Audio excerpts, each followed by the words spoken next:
அவர் எல்லாத்தையும் அங்கீகரிக்கிற மாதிரி அது ஒர்த்து இல்லை. அது ஒர்த்து இல்லைன்னா நீங்களே மதிப்பு இல்லாததுன்னு சொன்னால், விஜய் அவர்களுடைய மனைவி சங்கீதா அவர்களுடைய புகைப்படத்தை போட்டு ஐட்டம்னு போட்டிருக்காரு. ஒரு பெண் அறுத்துருவேன்ற அந்த வார்த்தை எங்கிருந்து வருது? அவ்வளவு படுகேவலமானது. நீங்க யார்? அதுலயும் ஒரு கான்ஸ்பிரசி உருவாக்குறாங்க. அது சங்கீதாக்கு பின்னாடி திமுக இது தூண்டி விட்டாங்க. அவங்க திமுக தூண்டி விடுற அளவுக்கா நீங்க குடும்பம் நடத்துனீங்க? எம்ஜிஆருக்கு பிறகு பெண்கள் இவ்வளவு பேர் வெளியில வந்திருக்கிறது விஜய் அவர்களுக்கு. அவங்களுடைய எதிர்காலம் தானே என்னுடைய எதிர்காலம். அவன் நல்லா இருந்தா தானே நான் நல்லா இருப்பேன். நான் என்ன பைத்தியக்காரனா? திடீர்னு ஒருத்தன் வருவான். நீங்க 41 பேர் உங்க குடும்பத்தில் கொன்றதாக நீங்க சொல்றீங்க. நான் சொல்லலை. அந்த கொலைக்கு நீங்க எடுத்த நடவடிக்கை சிபிஐ விசாரணை போயிட்டு இருக்கு. யாரு மேல வழக்கு பதியப்பட்டிருக்கு கொலைக்காக? நீதிமன்றத்தில் நீங்கள் கொடுத்த அஃபிடவிட்டில் கொலை செஞ்சுருக்காங்க திட்டமிட்டுன்னு கொடுத்துருக்கீங்களா? தாவேக்கா தங்க இடம் இல்லைன்னு சொல்லும்போது இந்த வீட்டில் இருந்துக்கேன்னு சொல்லலாம். ஒரு தகப்பன் ஸ்தானத்துலேருந்து எஸ்ஏஜி சொல்லலாம், தாய் ஸ்தானத்துலேருந்து அந்த அம்மா சொல்லலாம், சோபா சொல்லலாம். யாருமே சொல்லலைன்னா நான் சொல்கிறேன். அப்படிலாம் சென்னையில் உங்களுக்கு வீடு இல்லைன்னா நீங்கள் பயப்படாதீங்க, உங்களை பாதுகாப்பு. அப்படிலாம் விட்டுற மாட்டோம். சரி ஆகணும்ல ஒரு மனுஷன். எல்லாரும் சரி ஆவாங்கல்ல. தெரியாமல் செஞ்சால் அது சரிப்படுத்தலாம். அப்போ தெரிஞ்சே செஞ்சாருன்னு நீங்கள் ஒத்துக்கிறீங்க.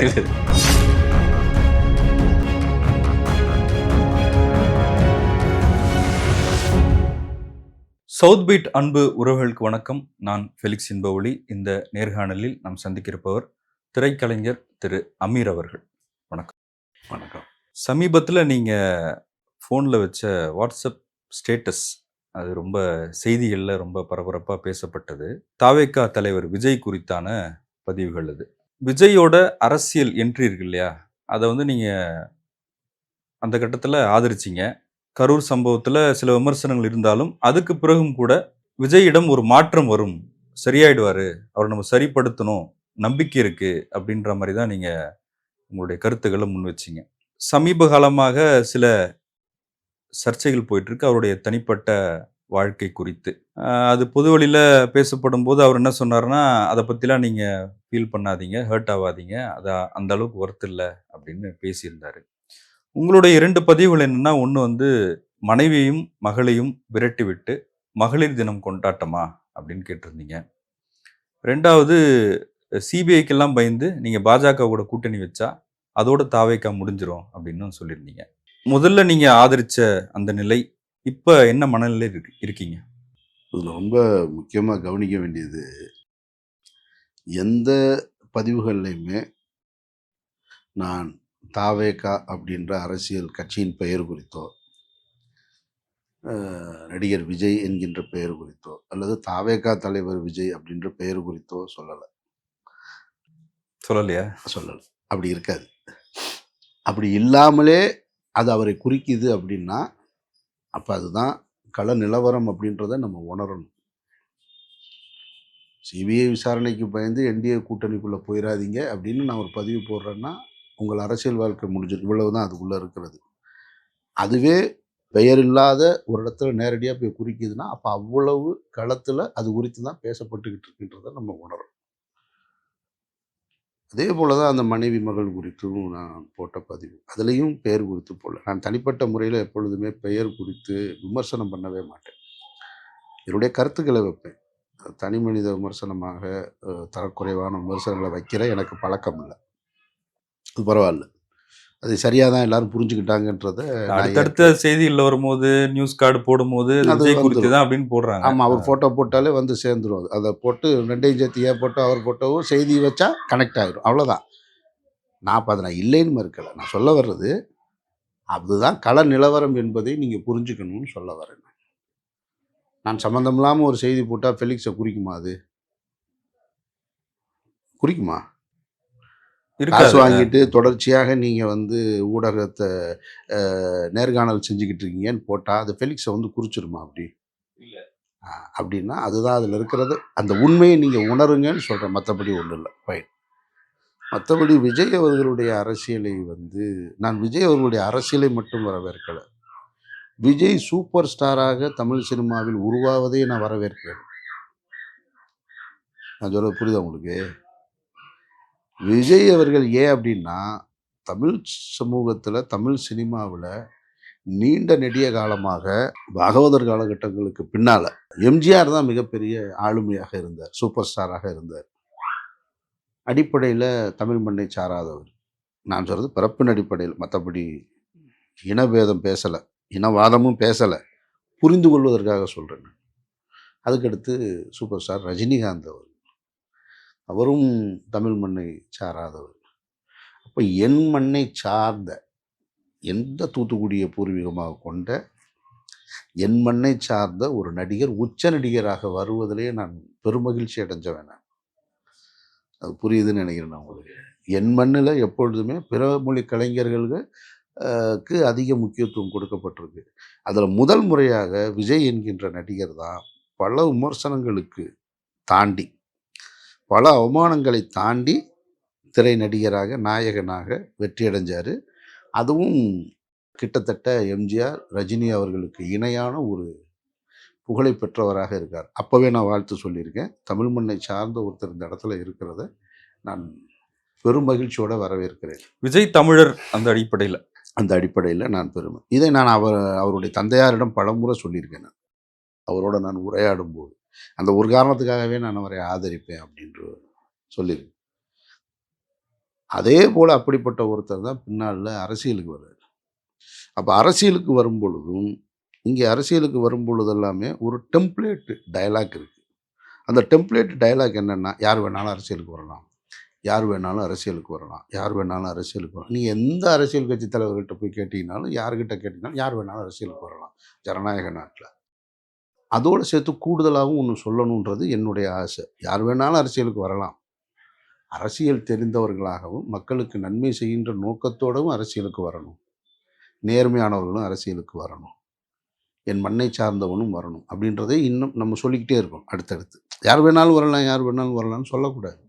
சொன்னோம்னா அப்புறம் லாட்ரி வியாபாரம் பண்ணுறவங்க உள்ளே வந்துடுவாங்க, சாராய வியாபாரம் பண்ணுறவங்க உள்ளே வந்துடுவாங்க, மணல் மாஃபியா உள்ளே வந்துடுவாங்க.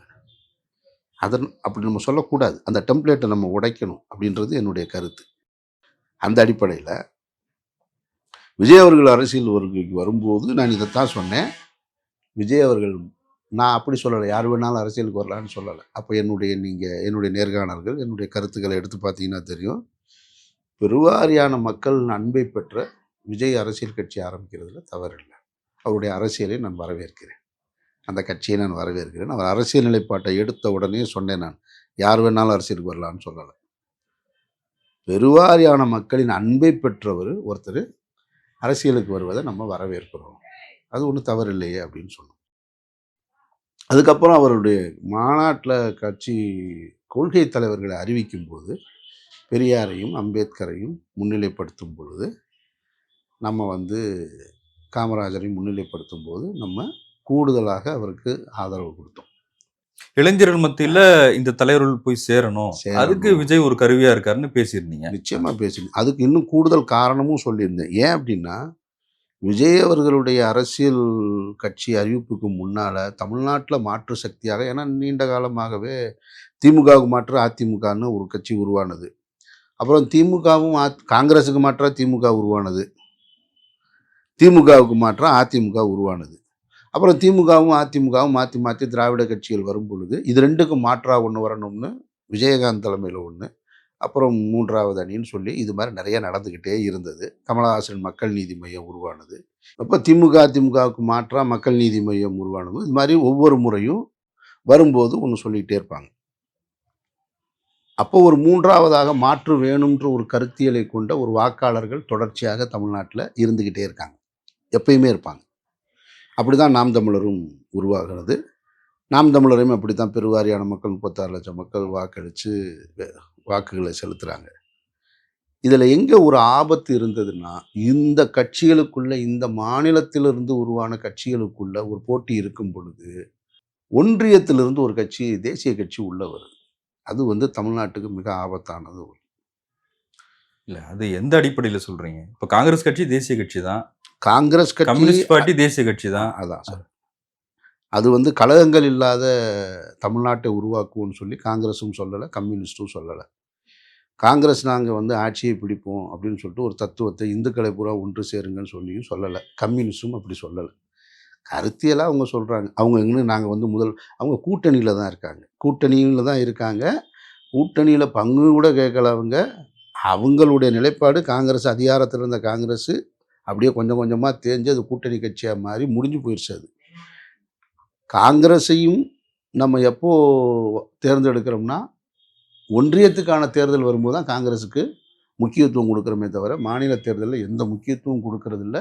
காங்கிரஸ் கட்சியும் அப்படி செயல்படலை தமிழ்நாட்டில், அதுவும் அப்படி செயல்படலை. பாஜகவும் கூட்டணி கட்சி தானே. ஆனால் பாஜக அப்படி சொல்லலை. அது கழகங்கள் இல்லாத தமிழ்நாட்டை உருவாக்கணும்னு சொல்லுது. பாஜக ஆட்சி கட்டில் அமருவோன்னு சொல்லுது. அது ஆன்மீக அரசியலை எடுத்துகிட்டு வருவோன்னு சொல்லுது. தமிழ்நாட்டில் காவி கொடி பறக்கும்னு சொல்லுது. இதெல்லாம் சொல்லிக்கிட்டே இருந்துச்சு. அப்படி தான் ரஜினிகாந்த் அவர்களே தயார்படுத்தினாங்க. அந்த அடிப்படையில் அண்ணாமலையை முதல்வராக்குவோம்னு சொல்லிட்டு படு வேகமாக செயல்பட்டுக்கிட்டு இருந்த சூழல் இருந்தது. இங்கே அதிமுக, இந்த பக்கம் திமுக, அந்த பக்கம் அதிமுக, இங்கிட்டு நாம் தமிழர் இருக்கும் பொழுது அண்ணாமலையுடைய வருகை என்பது ரொம்ப பரபரப்பாக இருந்தது. அவரை அதிவேகமாக ஒரு முதல்வர் வேட்பாளராக முன்னிலைப்படுத்தப்பட்டது. அந்த காலகட்டத்தில் தான் விஜய் அவர்களுடைய அரசியல் வருகை. நல்லா கவனிக்கணும். அப்போ நான் சொல்லிக்கிட்டே இருந்தேன். நான் பலமுறை நினைவுபடுத்தினேன். விஜயனுடைய அரசியல் வருகை எதை பின்னுக்கு தள்ளி இருக்குன்னா பாஜகவின் ஆட்சி கனவை அகற்றியிருக்கு. முதல்ல ஒரு களத்தில் நின்றுட்டு இருக்கும் பொழுது அந்த பக்கம் திமுக, அதிமுக, அடுத்து விஜயகாந்த் அவர்களுடைய மறைவுக்கு பின்னால் இருக்கிற தேமுதிக, அந்த பக்கம் நாம் தமிழர், இந்த பக்கம் அண்ணாமலை நின்றுக்கிட்டு இருக்கும் பொழுது விஜய் அவருடைய அரசியல் வருகையில் நுழையும் போது முதல்ல கையை பிடிச்சி விலக்கி விட்டது பாஜகவை தான். நான் சொல்கிறது புரியுது உங்களுக்கு? அந்த தலைவரில் இருந்து அவர் பின்னுக்கு தள்ளப்பட்டார். நீங்கள் விஜய் அவருடைய அரசியல் வருகைக்கு பின்னால் அண்ணாமலை தலைவராக முதல்வர் வேட்பாளராக நிறுத்தப்பட்டு ஏதாவது நடந்திருக்கான்னு நீங்கள் கவனிச்சிங்கன்னு சொன்னால் ரொம்ப குறைவாக. இல்லை, விஜயோட அரசியல் என்ட்ரியே அது பாஜகவுக்கு உதவி செய்வது. அந்த டாபிக் அது பேசுவோம், அதையும் பேசுவோம். நான் சொல்கிறது இந்த நடந்ததை சொல்கிறேன், அதையும் கண்டிப்பாக பேசுவோம். அவர் பின்னுக்கு தள்ளப்பட்டிருக்கார். அவர் பின்னுக்கு தள்ளப்பட்டு இப்படி முன்னாடி வந்திருக்கு. இப்போ தேமுதிகவை அங்கிட்டு கொண்டு போய் கூட்டணி கட்சியில் தள்ளி விட்டாச்சு. அப்போ திமுக, அதிமுக, நாம் தமிழர் 3 கட்சி தான் இப்போ வருது. இப்போ நாம் தமிழரை முந்த போகுதா, அதிமுகவை முந்த போகுதா, அல்லது திமுகவை வீழ்த்தி முதலிடத்துக்கு போகுதான்றது தான் தாவேகாவோட நிலை. அதனுடைய செயல்பாடை நம்மளும் எதிர்பார்த்து காத்திருக்கும். அப்போ அந்த அடிப்படையில் தாவேகாவின் வருகையை நம்ம வரவேற்றோம். என்ன காரணம் சொன்னோம் அப்படின்னா, அவர் பெரியாரையும் அம்பேத்கரையும் எடுத்துகிட்டு வர்றாரு, அதனால் அவரை நம்ம புறந்தள்ளிட முடியாது. அவருடைய ரசிகர்கள் விசிலடிக்கிற கூட்டமாக இருந்தாலும் கூட, அவருடைய ரசிகர்கள் அரசியல் வயப்படாமல் இருந்தாலும் கூட, விஜய் அவர்களுக்கு பெரியாரையும் அம்பேத்கரையும் அவர்கள் கையில் கொடுத்துட்ட காரணத்தினால அவர்கள் வேறு ஒரு பாதையை தேடி போக மாட்டாங்க, பாசிச சிந்தனைக்குள்ளே நுழைய மாட்டாங்க. தாவேகா நிர்வாகிகள், தாவேகாவின் அரசியல் நிலைப்பாட்டில் இருக்கிறவங்க, அவங்க திடீர்னு நாளை இந்து முன்னணி ஊர்வலத்துக்குள்ளே போய் நுழைய மாட்டாங்க. அப்போ நீங்கள் சொல்கிறது என்னென்னா, அண்ணாமலை மூலமாக யங்ஸ்டர்ஸ் ஒரு ஈர்ப்படைஞ்சு பாஜக பக்கம் போகிறத விஜய் தடுத்திருக்காரு. அதுதான் என்னுடைய முதல் பாயிண்ட். ஓகே, விஜய் தடுத்திருக்காரு. அப்போ நான் விஜயை கூடுதலாக கை கொடுத்து வரவேற்க வேண்டியது அவசியமாகுதுன்னு நான் சொல்கிறேன். அந்த அவசியம் ஏற்படுது.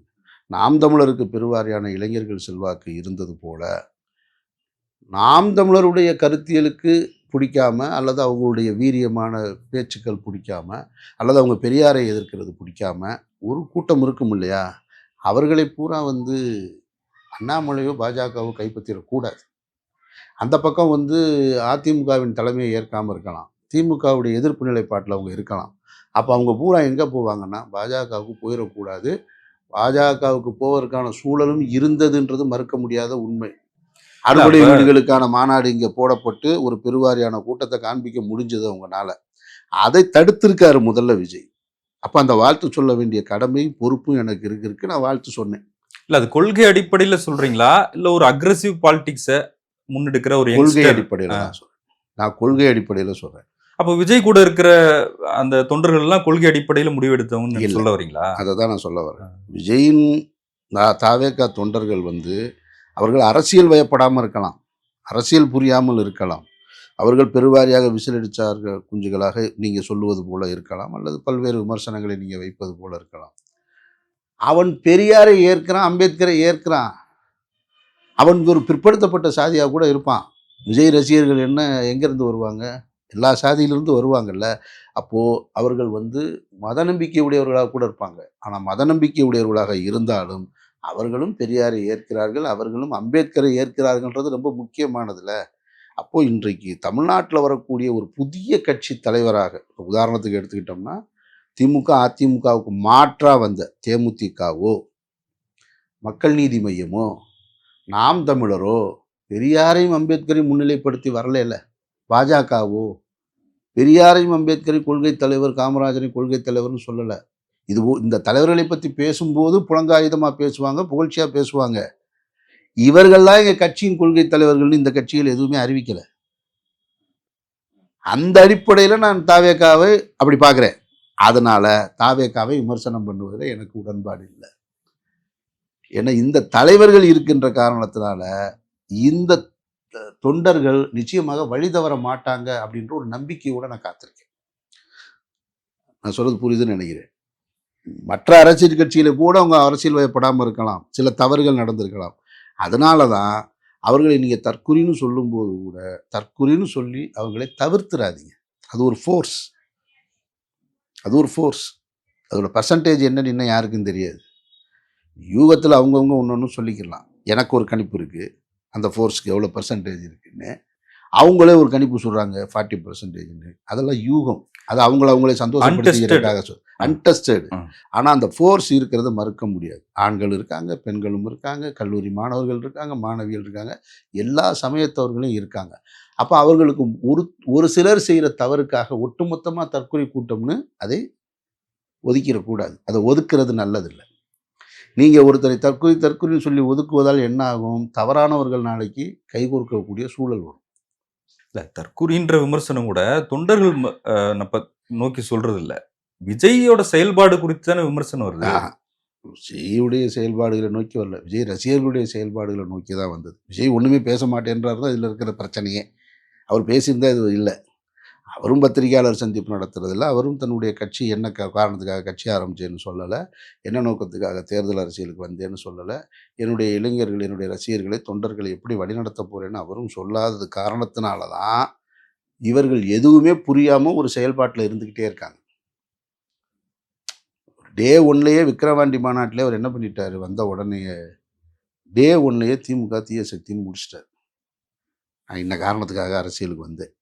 நான் 33 வருடங்களாக நான் திரைத்துறையில் இருந்தேன். நான் ஒரு சாதாரண ஒரு கல்லூரியை தாண்டாத ஒரு இளைஞன் இருந்தவன். நான் திரைத்துறையில் எனக்கு ஒரு அங்கீகாரம் கிடைச்சது. ஆனால் இவ்வளோ பெரிய அங்கீகாரம், இவ்வளோ பெரிய வெற்றி எனக்கு கிடைக்கும்னு தெரியல. பேரன்பு கொண்டு மக்கள் என் மேலே இருக்காங்க. இப்போ நான் இப்படி போனேன்னாக்கும் இன்னும் 200 கோடி 300 கோடின்னு சம்பளத்தை வாங்கிக்கிட்டு என்னுடைய வளமான வாழ்க்கையை தான் உயர்த்தி கொண்டே இருக்க முடியுமே தவிர இந்த மக்களுக்காக நான் என்ன செய்ய முடியும்? அப்போ எனக்கு ஒரு மக்கள் பணி ஆற்றணும்னு தோணுது. என் கண்ணுக்கு முன்னாடி இந்த பிரச்சனைகள்லாம் தெரியுது. என் கண்ணுக்கு முன்னாடி நான் 30 ஆண்டுகளாக நான் அரசியலை கூர்ந்து கவனிக்கும் பொழுது இவ்வளவு பிரச்சனைகள் தமிழ்நாட்டில் இருக்குது. இதை இன்னும் சரியாக செய்ய முடியும் அப்படின்ற திட்டங்கள் என்கிட்ட இருக்குது. அந்த சிந்தனை இருக்குது. அது போன்ற சிந்தனை உள்ள நபர்களை எல்லாம் ஒன்று சேர்த்துக்கிட்டு நான் ஒரு அரசியல் கட்சி ஆரம்பிக்கிறேன். அப்படி தான் இனிமேல் என்னுடைய ரசிகர்களை தொண்டர்களாக நான் வழிநடத்துவேன்னு ஒரு சந்திப்பை நடத்தியிருந்தாரோ, பத்திரிகையாளர் சந்திப்புலையோ, இல்லை அவரே ஒரு அப்படி எதுவும் சொல்லலைங்கிறீங்களா? அப்படி எதுவும் சொல்லலை.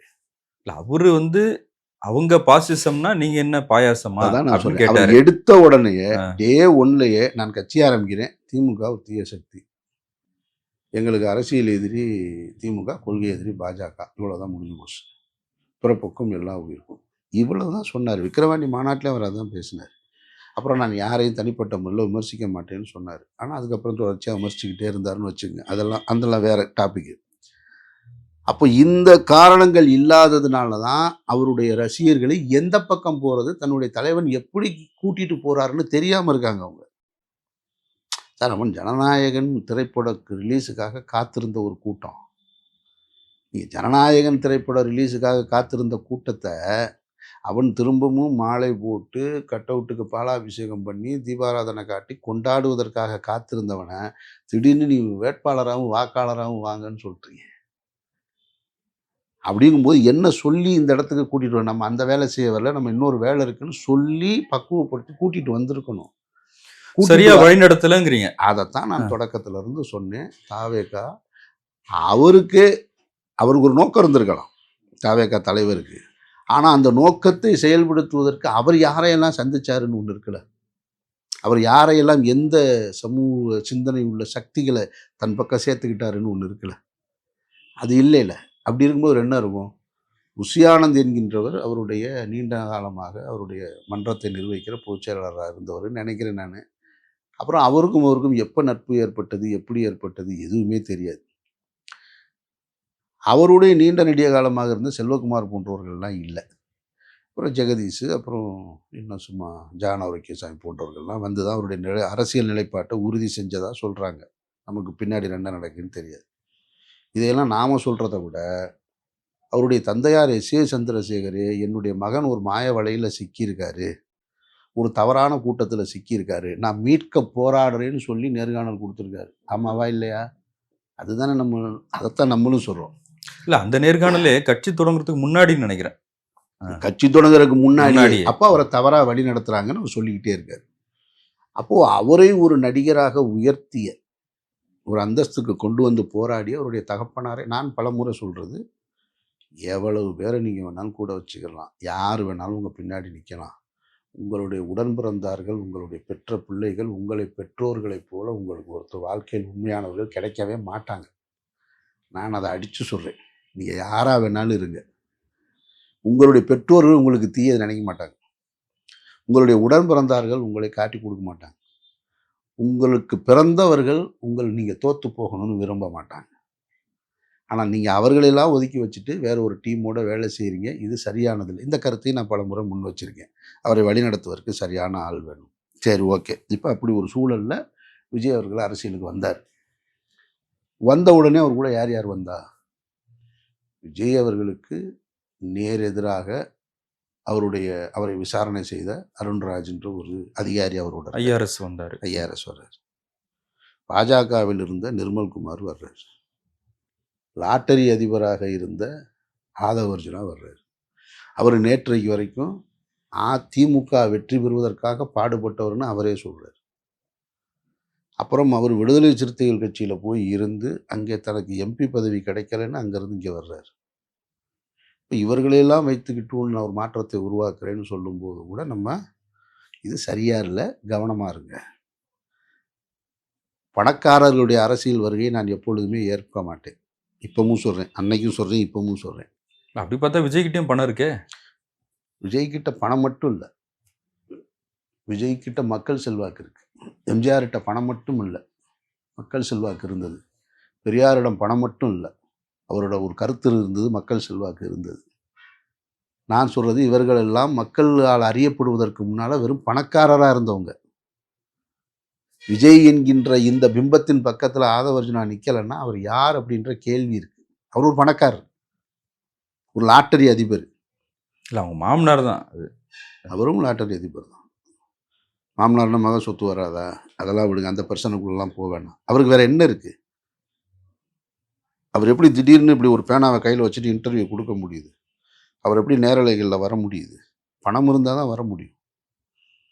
சும்மாலாம் இங்கே யாரையும் அப்படி வர வைக்கிறது இல்லை. ஒன்று மக்களால் அறியப்பட்டவங்களாக இருக்கணும், இல்லைன்னா பணக்காரராக இருக்கணும். அப்படி தான் இங்கே ஒரு பிம்பம் கட்டமைக்கப்படுது.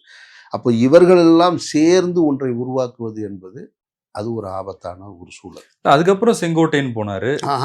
இப்போ அதை தான் அடுத்து வரேன். அடுத்து யார் போகிறா? ஊழல் கட்சி என்று குற்றம் சாட்டப்பட்டு சிறை தண்டனை விதிக்கப்பட்ட மரியாதைக்குரிய அம்மையார் ஜெயலலிதா, சசிகலா இருந்த அந்த இடத்துல 9 முறை எம்எல்ஏவாக இருந்த செங்கோட்டையன் போகிறார். அவர் மேலே ஏற்கனவே ஊழல் வழக்கு இருக்கு. அப்போ இவர்களெல்லாம் வைத்து கொண்டு ஒரு மாற்றத்தை நான் கொண்டு வர போகிறேன் அப்படின்றதெல்லாம் நமக்கு ஏற்புடையதல்லன்னு சொல்லிட்டோம். விஜயின் சிந்தனையை நம்ம கொச்சைப்படுத்தலை, ஆனால் விஜயின் செயல்பாடுகளை கேள்வி கேட்க முடியும் இல்லையா? விஜய்க்கு ஒரு நல்ல எண்ணம் இருக்கலாம், இந்த தமிழ்நாட்டுக்கு, இந்த மக்களுக்கு, என்னை உச்சத்தில் வைத்து பார்த்த மக்களுக்கு நான் திருப்பி ஏதாவது செய்யணுன்ற எண்ணம் இருந்திருக்கலாம். விஜயகாந்துக்கு இருந்தது போல், எம்ஜிஆருக்கு இருந்தது போல், கமலஹாசன் அவர்களுக்கு கடைசி நேரத்தில் வந்தது போல், ரஜினிகாந்த் அவர்களுக்கு வந்தது போல். வந்ததை தப்புன்னு சொல்ல முடியாது. யாரோட சேர்ந்து செய்கிறீங்க? ரஜினிகாந்த் அவர்கள் அரசியலுக்கு வரும் பொழுதும் இதே நிலைப்பாட்டை தான் நம்ம எடுத்து வச்சோம். நீங்கள் அரசியலுக்கு வாங்க, நாம் தமிழர் போன்ற கட்சிகள் எல்லாம் ரஜினிகாந்த் அவர்களை இந்த மண்ணை சாராதவர், இந்த மண்ணை ஆளக்கூடாது, மராட்டியனா மானத்தமிழனான்னு எடுத்து முன்வைக்கும் போது கூட நான் அப்படி இனவாதம் பேச விரும்பவில்லை, ரஜினிகாந்த் அரசியலை வரவேற்கிறேன்னு அன்னைக்கும் அவர் பக்கம் நின்னோம். ஆனால் நீ அரசியலுக்கு வாங்க, மக்களுக்கு நல்லது செய்ய வாங்க, மக்களோட நில்லுங்க, நல்ல சிந்தனை உள்ள சக்திகளை கைகோர்த்துங்க, ஆனால் இந்த ஆன்மீக அரசியல்ன்ற போட தூக்கிட்டு வராதிங்க. அப்பொழுதும் நாம் விமர்சனத்தை முன் வச்சோம். அர்ஜுனமூர்த்தி என்கின்ற பணக்காரரை கூட வச்சிருக்கும் பொழுது இவருக்கும் இந்த மக்களுக்கும் என்ன தொடர்பு இருக்குது? இவர் இந்த மக்களுக்காக எப்போ நின்றுருக்காரு? இந்த மக்கள் பிரச்சனை எப்போ களத்தில் பேசியிருக்காரு? இந்த மக்களோடு எப்போ போராடி இருக்காரு? நீங்கள் யோசிச்சு பாருங்க. ஒவ்வொரு நடிகர்கள் அரசியலுக்கும் வரும்பொழுது ஒரு பணக்காரர்கள் வர்றாங்க. கமலஹாசன் அவர்கள் மக்கள் நீதி மையத்தை ஆரம்பிக்கும் போது மகேந்திரன் என்கின்ற ஒரு பணக்காரர் வந்தார். அவர் இப்போ எங்கே இருக்கார்? திமுகவில் இருக்காரு. அப்போ நீங்கள் வந்ததோட நோக்கம் சரி. ரஜினிகாந்த் அவர்கள் வரும்போது வந்து அர்ஜுனமூர்த்தி இப்போ எங்கே இருக்கார்? பாஜகவில் இருக்காரு. இவ்வளவுதான். இப்போ விஜய் அவர்கள் வரும்போது ஆதவ அர்ஜுன் வந்து இவர் எங்கே இருப்பார்னு நீங்கள் முடிவு பண்ணி. இதைத்தான் நான் சொல்கிறேன். நான் அப்போ கொள்கை இல்லாதவர்கள், மக்களோடு தொடர்பு இல்லாதவர்கள், மக்களுக்காக போராடாதவர்கள், மக்கள் பிரச்சனையில் கலந்துக்கிறாதவங்க, ஒரு தெளிய சிந்தனை இல்லாதவர்கள் திடீரென்று அரசியல் பிரவேசம் ஆபத்துன்னு நான் சொல்லிட்டு தானே இருக்கேன். நான் இல்ல மற்ற கட்சிகளில் கிடைக்காத வாய்ப்பு இங்க கிடைக்கலாம் அப்படின்ற எதிர்பார்ப்போட நீங்க எடுத்த உடனே ஒருத்தர் கட்சியில வாய்ப்புன்னா என்ன வாய்ப்பு? எம்எல்ஏ ஆகணும், மந்திரி ஆகணும், பணம் சம்பாதிக்கணும், திருடணும், அதானா? அரசியல் என்பது இது மட்டும் தானான்னு கேட்குறேன் நான். மக்கள் சேவையே கிடையாதா? சர்வீஸ் ஓரியன்டே கிடையாதா அரசியல் என்பது? ஒருத்தர் நேரடியாக வந்தால் எனக்கு காசு இருந்தால் எனக்கு பதவி கொடு, பொறுப்பு கொடு, நான் மேலே வர்றேன், நான் நல்லா இருக்கேன், படமாக இருக்கேன் அப்படின்றதான் அரசியலா? அப்படி இருக்க முடியாது. விஜய் அவர்கள் கட்சி ஆரம்பிக்கிறதுக்கும் இவர் கட்சி ஆரம்பிக்கிறதுக்கு வித்தியாசம் இருக்குல்ல. நீங்கள் ரெண்டையும் புரிஞ்சுங்க. நீங்கள் ஐயா பச்சைமுத்தவர்கள் ஒரு கட்சி ஆரம்பிக்கிறார், பாரிவேந்தர் அவர்கள். அவரோட பணம் நிறைய இருக்குது. அவரை மக்கள் ஏற்கிறாங்களா? அவர் எம்பியா ஜெயிச்சாரு. யார் கூட நின்று? திமுக கூட்டணியில் அப்படி சொல்லுங்க. திமுகவுக்கான வாக்கு அது. திமுகவுக்கான வாக்கு. திமுகவில் யார் அணிக்க வச்சாலும் ஜெயிப்பாங்க, அதிமுகவில் யார் அணிக்க வச்சாலும் ஜெயிப்பாங்க. அதான் வரலாறு. ராமராஜன் என்கின்ற நடிகர் பழனியில் வந்து பல லட்சம் வாக்கு வித்தியாசத்தில் எம்பியாக வெற்றிருக்கார். எஸ்.எஸ். சந்திரன் என்ற நடிகர் பல லட்சம் வாக்கு வித்தியாசத்தில் வென்றிருக்கார். நெப்போலியன் என்கின்ற நடிகர் திமுகவில் பல லட்சம் வாக்கு வித்தியாசத்தில் வென்றிருக்கார். எஸ்.வி. சேகர் என்கின்ற நடிகர் பல ஆயிரம் வாக்குகள் வித்தியாசத்தில் அதிமுகவில் வென்றிருக்கார். இவங்கெல்லாம் எங்கே இப்போ? அப்போனா மக்கள் செல்வாக்கு பெற்றவர்களா? அது கட்சியின் செல்வாக்கு, அது மக்கள் செல்வாக்கு கிடையாது. இதையும் நீங்கள் போட்டு குழப்பிக்கக்கூடாது. நாம் சொல்கிறது இங்கே அரவிந்த் அவர்கள் கட்சி ஆரம்பித்ததுக்கும் விஜய் அவர்கள் கட்சி ஆரம்பித்ததுக்கும் ரெண்டு பேரும் பணக்காரர்னு பார்க்கக்கூடாது. ரெண்டு பேரிடம் பணம் இருக்கலாம். கூடுதலாக விஜய் அவர்களிடம் ஒரு சிந்தனை இருக்குது, விஜயை நம்புகிற கூட்டம் இருக்குது. அப்போ அந்த கூட்டத்தை சரியாக வழிநடத்தணும் அப்படின்றதான் நம்ம திரும்ப திரும்ப சொல்கிறோம்.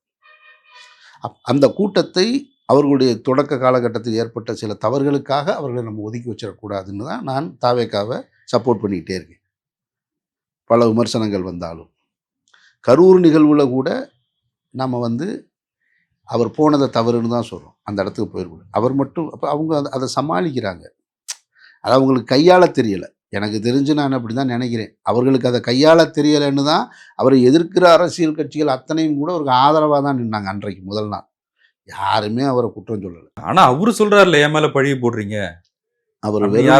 அவர் வெறுமன அறிக்கைகள்லையும் மேடைகள்லையும் தான் பேசுறாரே தவிர அதை ஆதாரபூர்வமான குற்றச்சாட்டா எங்கேயுமே பதியலை. அதுலதான் முறை. அது ரொம்ப ஆபத்தானது இல்ல. அப்ப அது அவருடைய தொண்டர்களுக்கு ஒரு கிளியர் பிக்சர் கொடுக்காம அதை தான் சொல்றேன். அவருடைய தொண்டர்களுக்கே அவர் சரியா வழி நடத்தலைன்னு தானே திரும்ப திரும்ப சொல்லிக்கிட்டே இருக்கேன் நான்.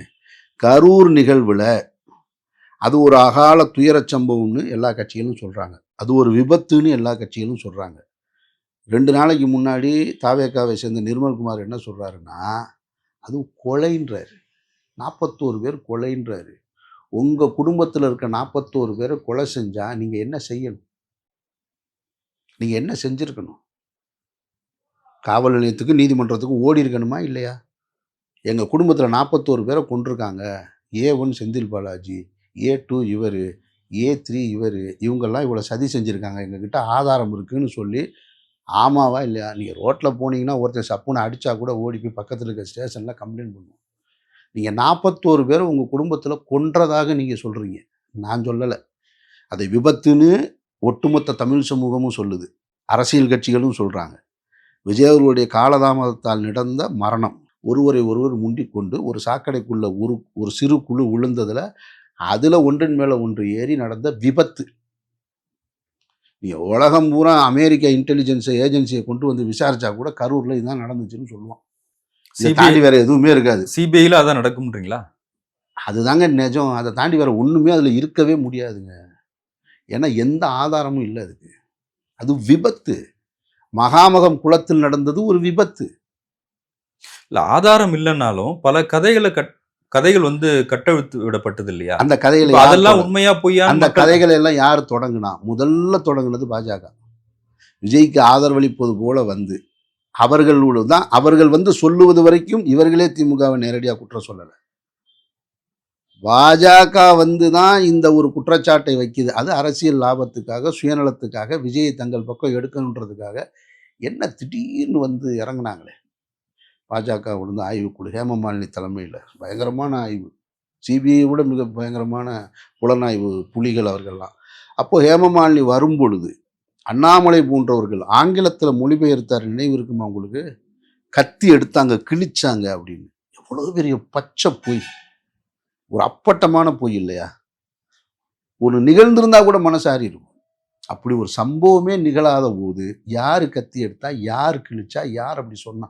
ஒரு ஆதாரம் அந்த மக்கள் சொன்னாங்களா கத்தி எடுத்து கிழிச்சாங்கன்னு? அந்த மக்கள் இது குறித்து அமைதியாயிட்டாங்க அப்படின்றது வேற ஒரு நிலைப்பாடு. விஜய் அவங்க குற்றம் சொல்லலைன்றதுலாம் வேற நிலைப்பாடு. நாங்கள் தான் விரும்பினோம், நாங்கள் தான் போய் பார்க்க போனோம், நாங்கள் தான் காத்திருந்தோம், ஒன்று நடந்துருச்சு. அவங்க அதை அக்செப்ட் பண்ணிக்கிட்டாங்க. அதெல்லாம் ஓகே. அப்போ அது விபத்து தான். அந்த விபத்தை கொலை கொலை கொலைன்னு தொடங்கி வச்சது பாஜக. இல்ல அது அமைதியா வேடிக்கை பார்த்தது விஜய் இல்ல. அதை தான் சொல்ல வரேன். அதை அக்செப்ட் பண்ணிக்கிட்டார் விஜய். அதை அக்செப்ட் பண்ணிக்கிட்டது மிகப்பெரிய தவறு. இப்போ நான் என்ன சொல்கிறேன்னா, அது கொலையாகவே இருக்கட்டும்ன்றேன். நானும் உங்கள் பக்கம் வந்துடுறேன். இப்போ நானும் பாஜக தாவேகா பக்கம் வந்துடுறேன். அந்த கொலைக்கு நீங்கள் எடுத்த நடவடிக்கை, அவங்கள இப்போ மகாபலிபுரத்தில் ஒரு குடும்பத்தையும் பார்த்து காலில் விழுந்து மன்னிப்பு கேட்டு, அது இறந்தவங்களுக்கு நீங்கள் செஞ்சதுங்க. நான் சொல்றது கொலை செஞ்சவங்களுக்கு மேலே நீங்கள் எடுத்த நடவடிக்கை. யார் மேலே வழக்கு பதியப்பட்டிருக்கு? சிபிஐ விசாரணை போயிட்டு இருக்குல்ல. யார் மேலே வழக்கு பதியப்பட்டிருக்கு கொலைக்காக? நீதிமன்றத்தில் நீங்கள் கொடுத்த அஃபிடவிட்டில் கொலை செஞ்சுருக்காங்க திட்டமிட்டுன்னு கொடுத்துருக்கீங்களா தாவேகா? இல்லை, அது மாவட்ட செயலாளரோட தவறு, கவனக்குறைவெல்லாம் நீதிமன்றத்தில் அவங்க வாதங்களை வச்சாங்க. நான் சொல்லுவது தாவேகா சார்பில் நாங்கள் நடத்தின கூட்டத்துக்குள்ளே திட்டமிட்டு ஆட்கள் இறக்கி கொலை செய்யப்பட்டிருக்காங்கன்னு உங்ககிட்ட நீங்கள் கொடுத்துருக்கீங்களா? சிபிஐயில் சொல்லியிருக்கீங்களா? நீதிமன்றத்தில் சொல்லியிருக்கீங்களா? இதுதான் கேள்வி. அப்போ கொலையாக இருக்கும் பட்சத்தில் ஏன் கொலையை நீங்க கிளைம் பண்ணலன்னு கேட்கிறேன்.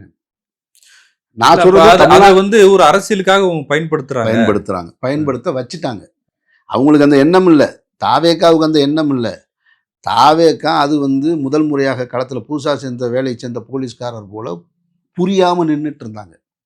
நின்றுட்டு இருந்ததுனால தான் விஜய் அவர்கள் அந்த இடத்த கடந்து போனார். விஜய் சார்ந்த நிர்வாகிகள் அந்த இடத்துக்கு போகலை. ஓட வேண்டிய அவசியம் இல்லை. விஜய் வந்தால் கூட்டம் வரும், மறுக்க முடியாது. ஆதவர்ஜனாவை பார்த்தா கூட்டம் வருமா? ஆஸ்பத்திரிக்கு நிர்மல்குமாரை பார்த்தா வருமா? ராஜ்மோகனை பார்த்தா வருமா? இந்த லயோலா மணியை பார்த்தா ஆஸ்பத்திரியில் எல்லாம் தலையில் தூக்கி வச்சு கொண்டாடிடுவாங்களா? இல்லை, போலீஸ் தான் சொன்னாங்க இங்கே இருக்க வேண்டாம் போயிருங்கன்ட்டு. அதெல்லாம் எந்த பச்சை பொய் அது. அப்படிலாம் சொல்லக்கூடாது. விஜய் அவர்களை போலீஸே சொன்னாலும் போயிருக்க கூடாது. விஜய் அவர்கள் அந்த இடத்த விட்டு போங்கன்னு சொல்லியிருப்பாங்க. ஆஸ்பத்திரிக்கு வரணும்.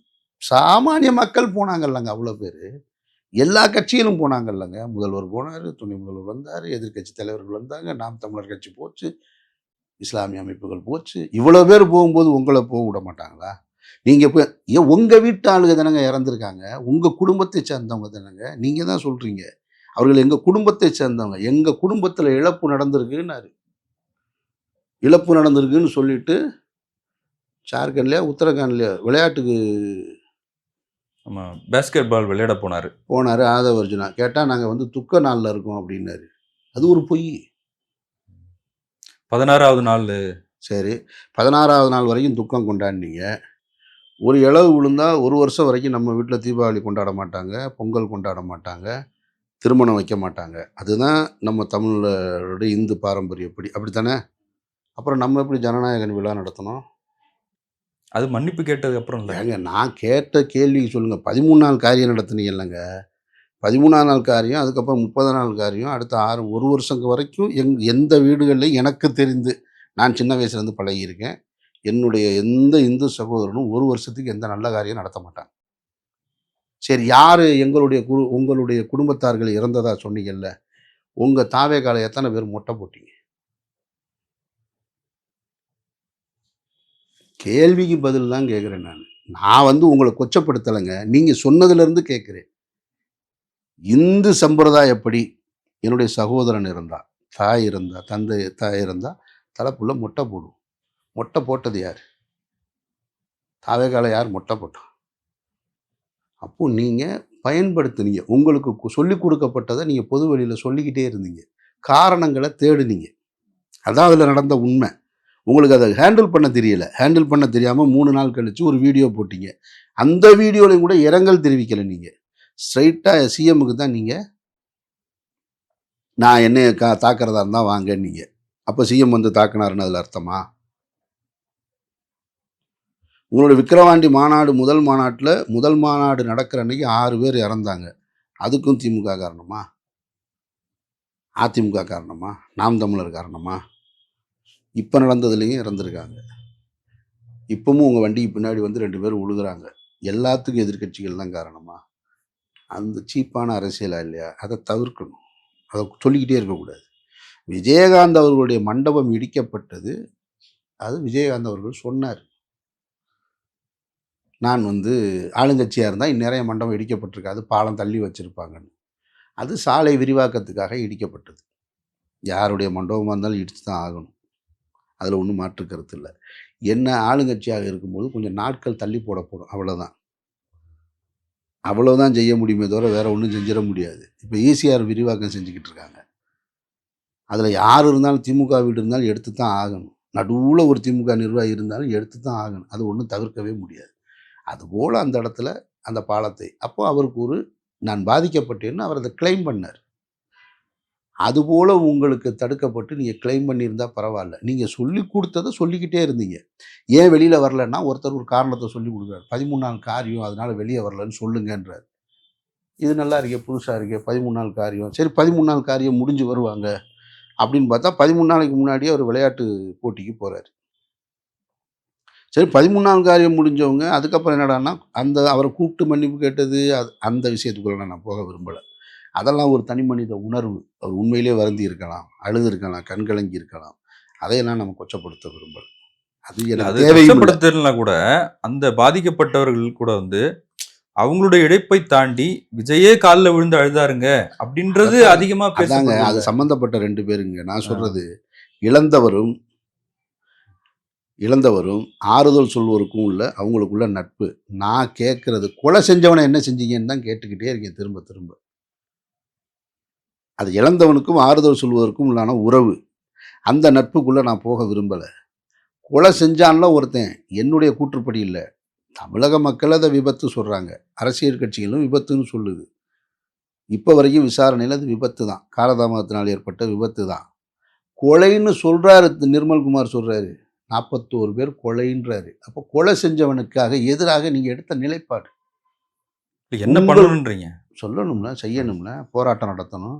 41 பேர் கொன்ற கொலையாளிகளை கைது செய்கிறது வரைக்கும் நீங்கள் வேறு எந்த ஆகாரம் இல்லாமல் களத்தில் இறங்கி நிற்கணும்ல. 41 உயிர் இல்லையா?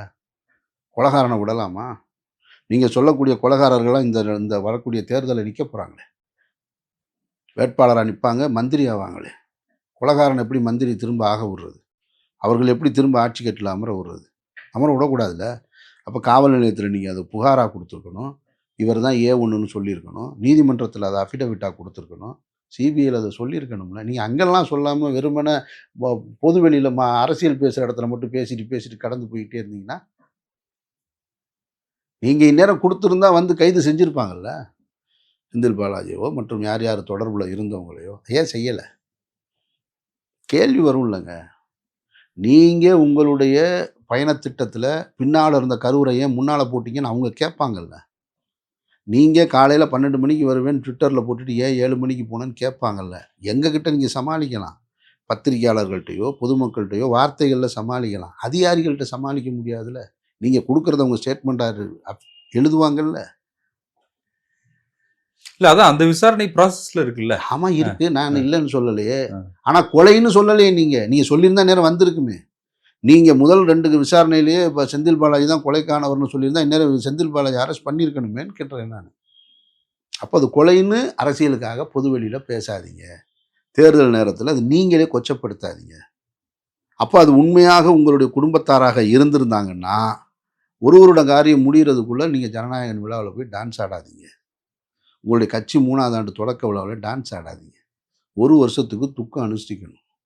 என் குடும்பத்தை சார்ந்தவங்க இறந்தாங்கன்னா இது இந்து பாரம்பரியப்படி இது பின்பற்றப்படுகிற நடைமுறையே நான் சொல்கிறேன் உங்களுக்கு. எங்கள் குடும்பத்தில் அப்படி இல்லை, நான் சொல்கிறேன் இந்து பாரம்பரியத்தில் சொல்கிறேன் நான்.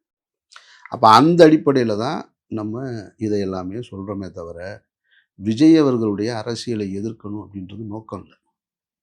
நான் விஜய் அவர்களை இன்னமும் ஆதரிப்பேன். சரியாக இருக்கும் பட்சத்தில் தான், சரியான அரசியலை செய்யும்போது தான். அவர் தவறாக ஒன்று எடுத்து வைக்கிட்டே இருக்கும் பொழுது, இப்போ விஜய் அண்ணன் எல்லாருக்கும் சொல்கிறாரு. எல்லாருக்கும் அண்ணன்னா எனக்கும் அண்ணன் தானே அவர். நண்பா நண்பின்னா எனக்கும் ஒரு நண்பர் தானே, நான் அவருடைய நண்பர் தானே. அப்போ பல முறை அவருக்கு நான் ஆதரவு தெரிவிச்சிருக்கேன். நான் ஆதரவு தெரிவிக்கும் போதெல்லாம் அமைதியாக இருந்திருக்கீங்க. ஜனநாயகனை முடக்கும் பொழுது ஒரு படத்தை முடக்குவதால் ஒருத்தரை அவருடைய அரசியலை முடக்க முடியுமாடான்னு கேள்வி எடுத்து முன் வச்சேன். அப்போ உங்கள் பக்கம்தான் நின்னேன். அப்போல்லாம் நீங்கள் என்னை பற்றி எதுவுமே கேட்கல, பேசலை. ஐயோ அமீர் நம்ம பக்கம் நிற்கிறாரு, அமீர் நம்ம அரசியலுக்கு ஆதரவு கொடுத்துருக்காரு, அவர் அழைத்தால் போவேன்னு சொல்லியிருக்காரு மாநாட்டுக்கு, அவர் அழைத்தால் கட்சியில் சேர்வது குறித்து விவாதிப்பேன்னு சொல்லியிருக்காரு, இவ்வளவும் சொல்லியிருக்காரு. அப்போல்லாம் நீங்கள் எந்த கருத்தும் சொல்லலை. இப்போ நான் எதிர்கருத்தை வைக்கும் பொழுது எதிர்கருத்து கூட கிடையாது, சரி செஞ்சுக்குங்கன்னு சொல்லும்போது உங்களுக்கு உடனே ஏன் கோவம் வருது? கோவம் வரக்கூடாது. ஒரு நண்பருடைய கருத்தை நீங்கள் ஏற்கணும். உங்கள் குடும்பத்தை சேர்ந்தவர்களுடைய கருத்தை ஏற்கணும். நீங்கள் தான் தமிழ்நாடு. அந்த தமிழ்நாட்டில் நானும் ஒருத்தன். எல்லார் வீட்டிலையும் விஜய் இருக்காங்கன்னா எங்கள் வீட்டில் விஜய் இல்லையா? அப்போது இல்லை எதை சரி செஞ்சுக்கணும்னு சொல்கிறீங்க? எல்லாவற்றையும் சரி செய்யணும். அவதூறு பிரச்சாரங்களை தவிர்க்கணும். தவறான தகவல்களை அந்த இளைய தலைமுறை பிள்ளைகள்கிட்ட கொண்டு போய் சேர்க்கக்கூடாது. உங்களுடைய சொந்த பிரச்சனை பொது பிரச்சனையாக மாற்றக்கூடாது. அவர் மாற்றலையே, விட்டுருங்கன்ட்டாரு. எதை அதை பற்றி பேசாதீங்க. எதை? தனிப்பட்ட பிரச்சனை ஒன்று போயிட்டுருக்கு. தனிப்பட்ட பிரச்சனைனா என்ன? ஜனநாயகனா? அவருடைய குடும்ப விவகாரம். அப்படி சங்கீதா ஒரு சொல்லியிருக்காரா? பெட்டிஷன் போட்டிருக்காங்க. அப்படி சொன்னார் அவர் எங்கேயாவது? அப்படி சொல்லல. அப்புறம் நீங்களா ஏன் அதை சங்கீதான்னு எடுத்துக்கிறீங்க? அது ஜனநாயகனா கூட இருக்கலாம் இல்லையா? ஜனநாயகம் தான் வழக்கு நடக்குது. இல்லைங்க. அப்போ இதுலேருந்து என்ன புரியுது? அவர் எதையும் தெளிவாக சொல்கிறது இல்லைன்னு புரியுது. என்னுடைய குடும்பம் சார்ந்த ஒரு வழக்கு போய்கிட்டு இருக்கு. அது எனக்கும் அவர்களுக்குமான தனிப்பட்டது. அந்த தனிப்பட்ட விவகாரத்தில் அரசியல் கட்சிகளோ என்னுடைய தொண்டர்களோ கருத்து சொல்ல வேணாம். அதை நீதிமன்றத்தின் மூலமாக நாங்கள் பேசி முடிச்சுக்கிடுவோம். மற்றபடி நம்ம அரசியல் பேசுவோம். 4 வரியில் ஒரு போட்டிருந்தா வேலை முடிஞ்சிருக்குமா இல்லையா? 4 வரி. என்னுடைய மனைவி குறித்தோ என்னுடைய மகன் குறித்தோ யாரும் தவறாக பேசாதீங்க. எங்களுக்கு உண்டான உறவு குறித்து யாருக்குமே வெளியில் தெரியாது. நாங்கள் என்னவா வாழ்ந்தோம் என்பதை நீங்கள் யாருமே அறியவே முடியாது. அதுதான் நிஜம். விஜயின் மீது பேரன்பு கொண்டு விஜய்க்காக இன்றைக்கு பேசுகின்ற அத்தனை பேரோடையும் விஜய்க்குமான தொடர்பை நான் ஒரு உருவகப்படுத்தி பார்க்குறேன். 69 படம் நடிச்சிருக்காரு. ஒரு படம் 2.5 மணி நேரம்னு வச்சுங்க. 69 படம்னா 120, அது ஒரு 138, அங்கிட்டு ஒரு 34, 160, 172 மணி நேரம், 173 மணி நேரம் தொடர்பு தான் 69 படத்தை. மக்களுக்கும் அவருக்கும் சொல்கிறேன். மக்களுக்கும் அவருக்கும் இதை கனெக்ட் பண்ணால் ஒவ்வொரு படத்தையும் 5 முறை பார்த்துருந்தாங்கன்னா 175 × 5 அப்படி வச்சுங்க. 550, 5 70, ஒரு 350, 500, ஒரு 900 மணி நேர உறவு தான்.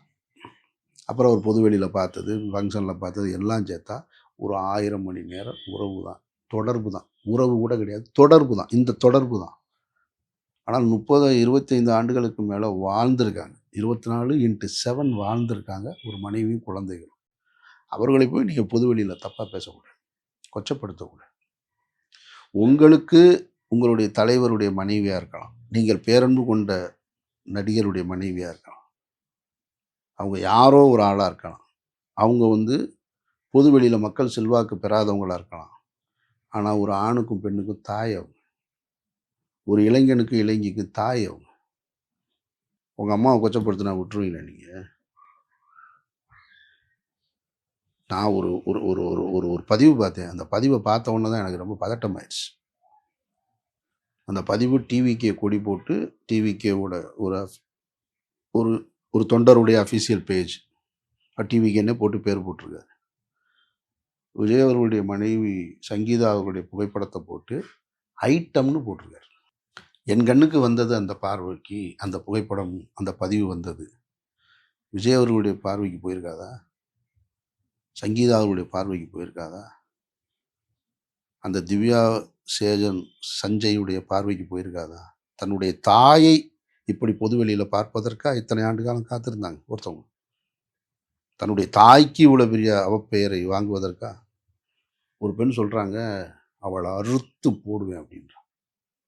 யார் அவங்க? நீங்கள் யார்? இல்லை, அதுலேயும் ஒரு கான்ஸ்பிரசி உருவாக்குறாங்க. அது சங்கீதாவுக்கு பின்னாடி திமுக இது தூண்டி விட்டாங்க. அவங்க திமுக தூண்டி விடுற அளவுக்கா நீங்கள் குடும்பம் நடத்துனீங்க?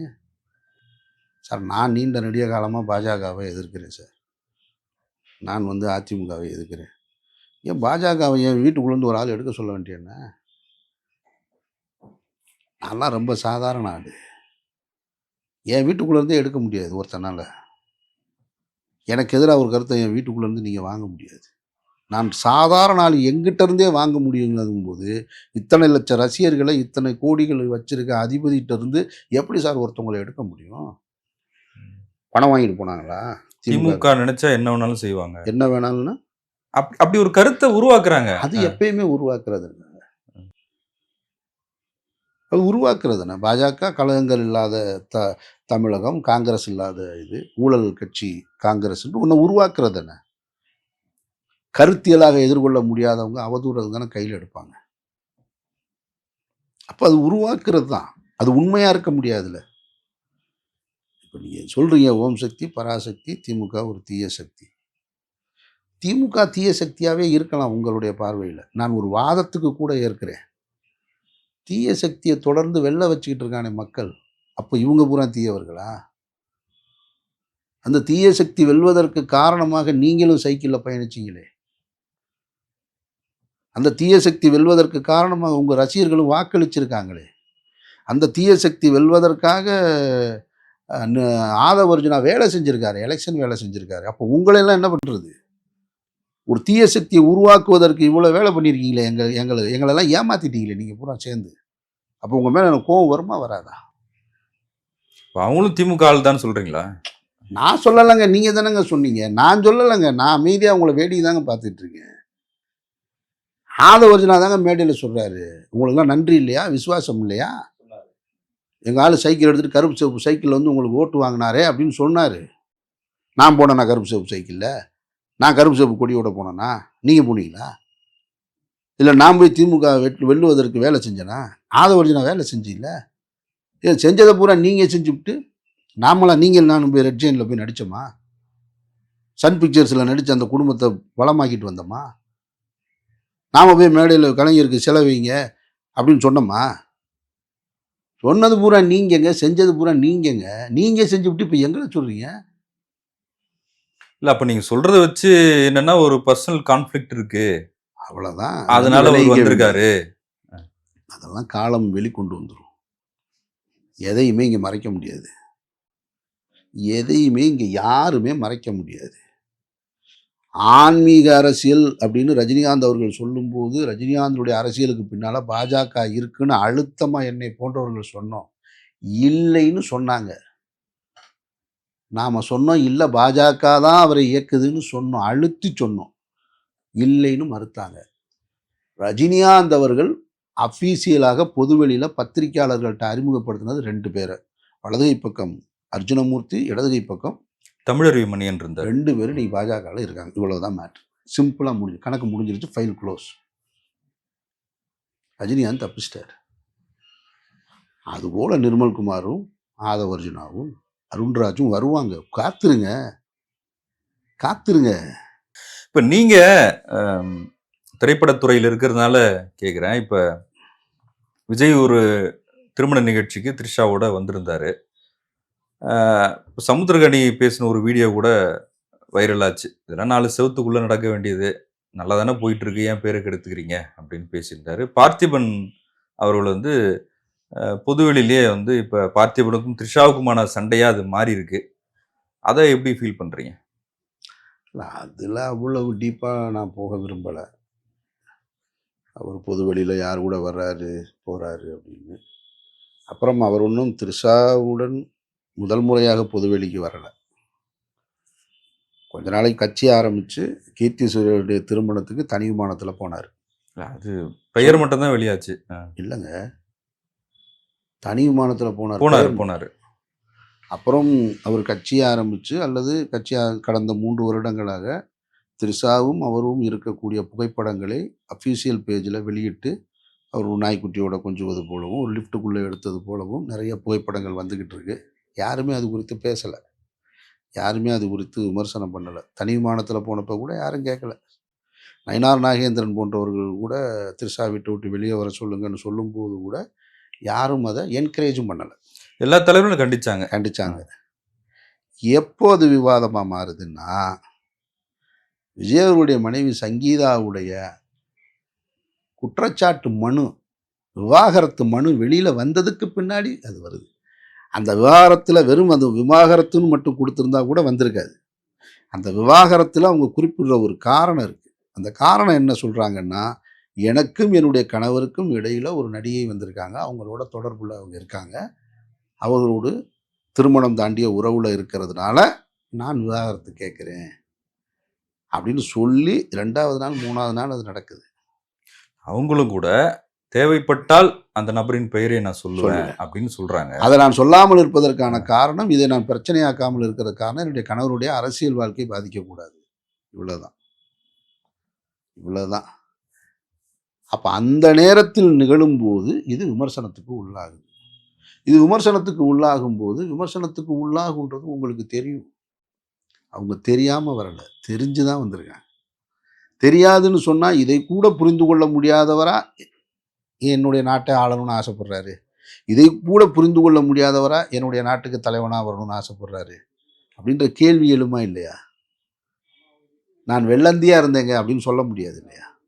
அப்படி சொல்ல முடியாது. ஏன்னா இதற்கு முன்னால் 21ஆம் ஆண்டு வரைக்கும் பல நிகழ்வுகளுக்கு அவருடைய மனைவியோடு தான் வெளியில் வந்திருக்காரு. அவர் இப்போ தான் த்ரிஷா கூட நிறைய வெளியில் போகிறார். அதெல்லாம் ஓகே. தனிப்பட்ட விவகாரமா இல்லை, அது அப்படி விஜய் அவர்கள் அரசியலுக்கு வராத வரைக்கும் அது தனிப்பட்ட விவகாரம் தான். அவர் ஒரு பொது வாழ்க்கைக்கு ஒரு மாநிலத்துக்கு தலைவராக போகிறார். 8 கோடி மக்களுக்கு தலைவராவதற்காக காத்திருக்கிறார். அவரை நம்பி இருக்கிற லட்சக்கணக்கான ரசிகர்களை வழிநடத்த காத்திருக்கார். பெரியாரையும் அம்பேத்கரையும் அஞ்சலை அம்மாளையும் வேலு நாச்சியாரையும் காமராஜரையும் கொள்கை தலைவராக ஏற்றிருக்கார். கொள்கை தலைவராக ஏற்றிருக்கிறவர்கள் தன்னுடைய தலைவர்கள் காட்டிய வழியில தான் அந்த தலைவர் நடக்கும். அஞ்சலை அம்மாள் அது போல ஒரு செயலை செய்வாங்களா? வேலு நாச்சியார் அது போல ஒரு செயலை செய்வாங்களா? காமராஜர் செஞ்சார், பெரியார் செஞ்சாரா? அம்பேத்கர் அது போல நடந்துக்கிட்டாரா? அப்போ என்னுடைய கொள்கை தலைவர்னா யார்? இவங்களெல்லாம் நான் ஏன் ஏற்கிறேன்? நான் முகமது நபி அவருடைய கொள்கையை ஏற்கிறேன்னா, நான் வட்டி வாங்க மாட்டேன், மது அருந்த மாட்டேன், விபச்சாரம் செய்ய மாட்டேன்னு அந்த அடிப்படையை நான் ஏற்றாதான் அவர் எனக்கு தலைவராக இருக்க முடியும், அவரை நான் பின்பற்றுவதாக இருக்க முடியும். நான் வட்டி வாங்குவேன், விபச்சாரம் பண்ணுவேன், மது அருந்துவேன், ஆனால் என்னுடைய கொள்கை தலைவர் முகமது நபின்னு நான் சொல்லுவதால் எனக்கு என்ன இருக்குது? விஜய் ஒரு தவறான முன்னுதாரத்தை கொடுக்குறாரு, அப்படிதான் அது எடுத்துக்கொள்ளப்படும். என்னை போன்றவர்களுக்கு பெரும்பான்மையான தலைவர்கள் கூட என்ன சொல்லிட்டாங்கன்னா, அது அவருடைய தனிப்பட்ட வாழ்க்கைன்றாங்க. பொது வாழ்க்கைக்கு வந்தவருக்கு தனிப்பட்ட வாழ்க்கை என்று ஒன்று இருக்கவே முடியாது. பொது வாழ்க்கைக்கு வந்தவருக்கு தனிப்பட்ட வாழ்க்கை சேர்ந்து தான் இருக்கணும். ஆற்று மணல் கொள்ளையை தடுக்கணும்னு நினைச்சு அரசியல் பேசுகிற ஒரு அரசியல் தலைவன் மணல் வியாபாரியா இருக்க முடியாது. கனிம வளங்களுக்கு எதிராக போராடுகிற ஒரு அரசியல் தலைவன் மலையை குவாரி எடுத்து ஏலம் எடுத்து சமணர் மலையை நோண்டி கிரானைட் எடுத்து விற்கிறவனா இருக்க முடியாது. அது என்னோட தொழிலுங்க, இது என்னுடைய அரசியலுங்கன்னு பிரிக்க முடியாது. ஒரு வளமான தெளிவான தொலைநோக்குள்ள இளைஞர்களை உருவாக்கக்கூடியது என்னுடைய கருத்தாக இருந்தா நான் தமிழ்நாடு பூரா பார் நடத்த முடியாது. நான் ஒரு பக்கம் மது வியாபாரம் செஞ்சுக்கிட்டு நான் இளைஞர்களை சரியான வழி நடத்துவேன், போதைக்கு எதிரான ஒரு வாழ்க்கையை வாழ்வேன்னு செய்ய முடியாது. அதுபோல பொது வாழ்க்கைக்கு வந்தவருக்கு தனிப்பட்ட வாழ்க்கை என்று ஒன்று இருக்க முடியாது.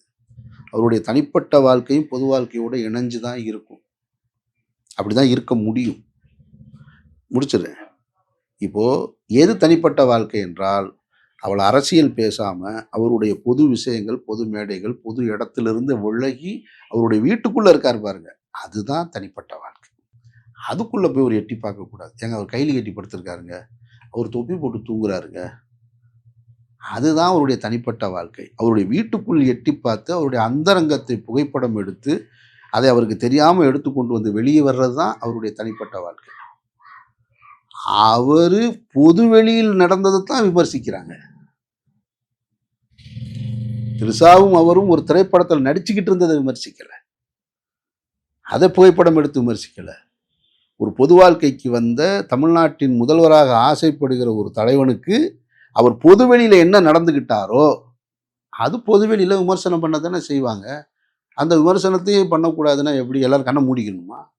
இல்ல, அவரை ஆதரிக்கிறவர்கள் அதுக்கு பல்வேறு ஆதரவு நிலைப்பாடுகள் எடுக்கிறாங்க. இருக்கட்டும், அதனால என்ன? ஹிட்லரை கூட தான் ஆதரிச்சாங்க.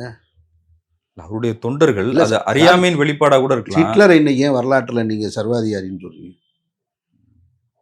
அவர் ஆதரவு இல்லாமல் அவ்வளவு கொலைகளை செஞ்சாரு, யூதர்களை கொன்று குவிச்சாரு. அவர் ஆதரவு இல்லாமலே அதிகாரத்தில் இருந்தாரு. முசோலினி ஆதரவு இல்லாமலே அதிகாரத்தில் இருந்தாரு. ஆதரவோடு தான் இருப்பாங்க. இந்த நாட்டில் தாவூத் இப்ராஹிமுக்கு ஆதரவு இருக்கு, சோட்டா ராஜனுக்கு ஆதரவு இருக்கு. அவருடைய ஆதரவாளர்கள் அவரை தான் கொண்டாடுவாங்க. கொண்டாடுவதற்காக அவர்கள் எல்லாம் சரியானவர்கள்னு ஆயிட முடியாது. அப்படி நம்ம எடுத்துக்க கூடாது, அப்படி சொல்லக்கூடாது. அதாவது நீங்க என்ன சொல்றீங்கன்னா, விஜய் தொண்டர்கள் அல்லது ரசிகர்கள் குறித்து பேசும்போது அவங்க அன்பின் மிகுதியில அப்படி பேசுறாங்க, பண்றாங்க, அதை நம்ம தவறா பார்க்க வேண்டியதில்லைன்னு சொல்றீங்க. ஆனா இந்த விவகாரத்துல இப்ப புரியாம பேசுறான். இது அன்பின் மிகுதியில் இல்லை, இதுலயும் திமுகவுடைய சதி அப்படின்னு சொல்லி. சார், திமுகவுடைய சதி இருக்காதுன்னு நம்ம சொல்லலை சார். திமுகவுடைய சதியாவே இருக்கட்டும். எதெல்லாம் சதி, எதெல்லாம் சதி இல்லைன்னு சொல்லுங்க. இல்ல, அப்படி சங்கீதா அவர்களை விஜய்க்கு எதிராக நீதிமன்றத்துக்கு கொண்டு போய் நிறுத்தினது திமுகவோட சதினா, திரிஷா அவர்களை விஜயோடு இணைத்து வைத்திருப்பதும் திமுகவோட சதியா ஏன் இருக்கக்கூடாது?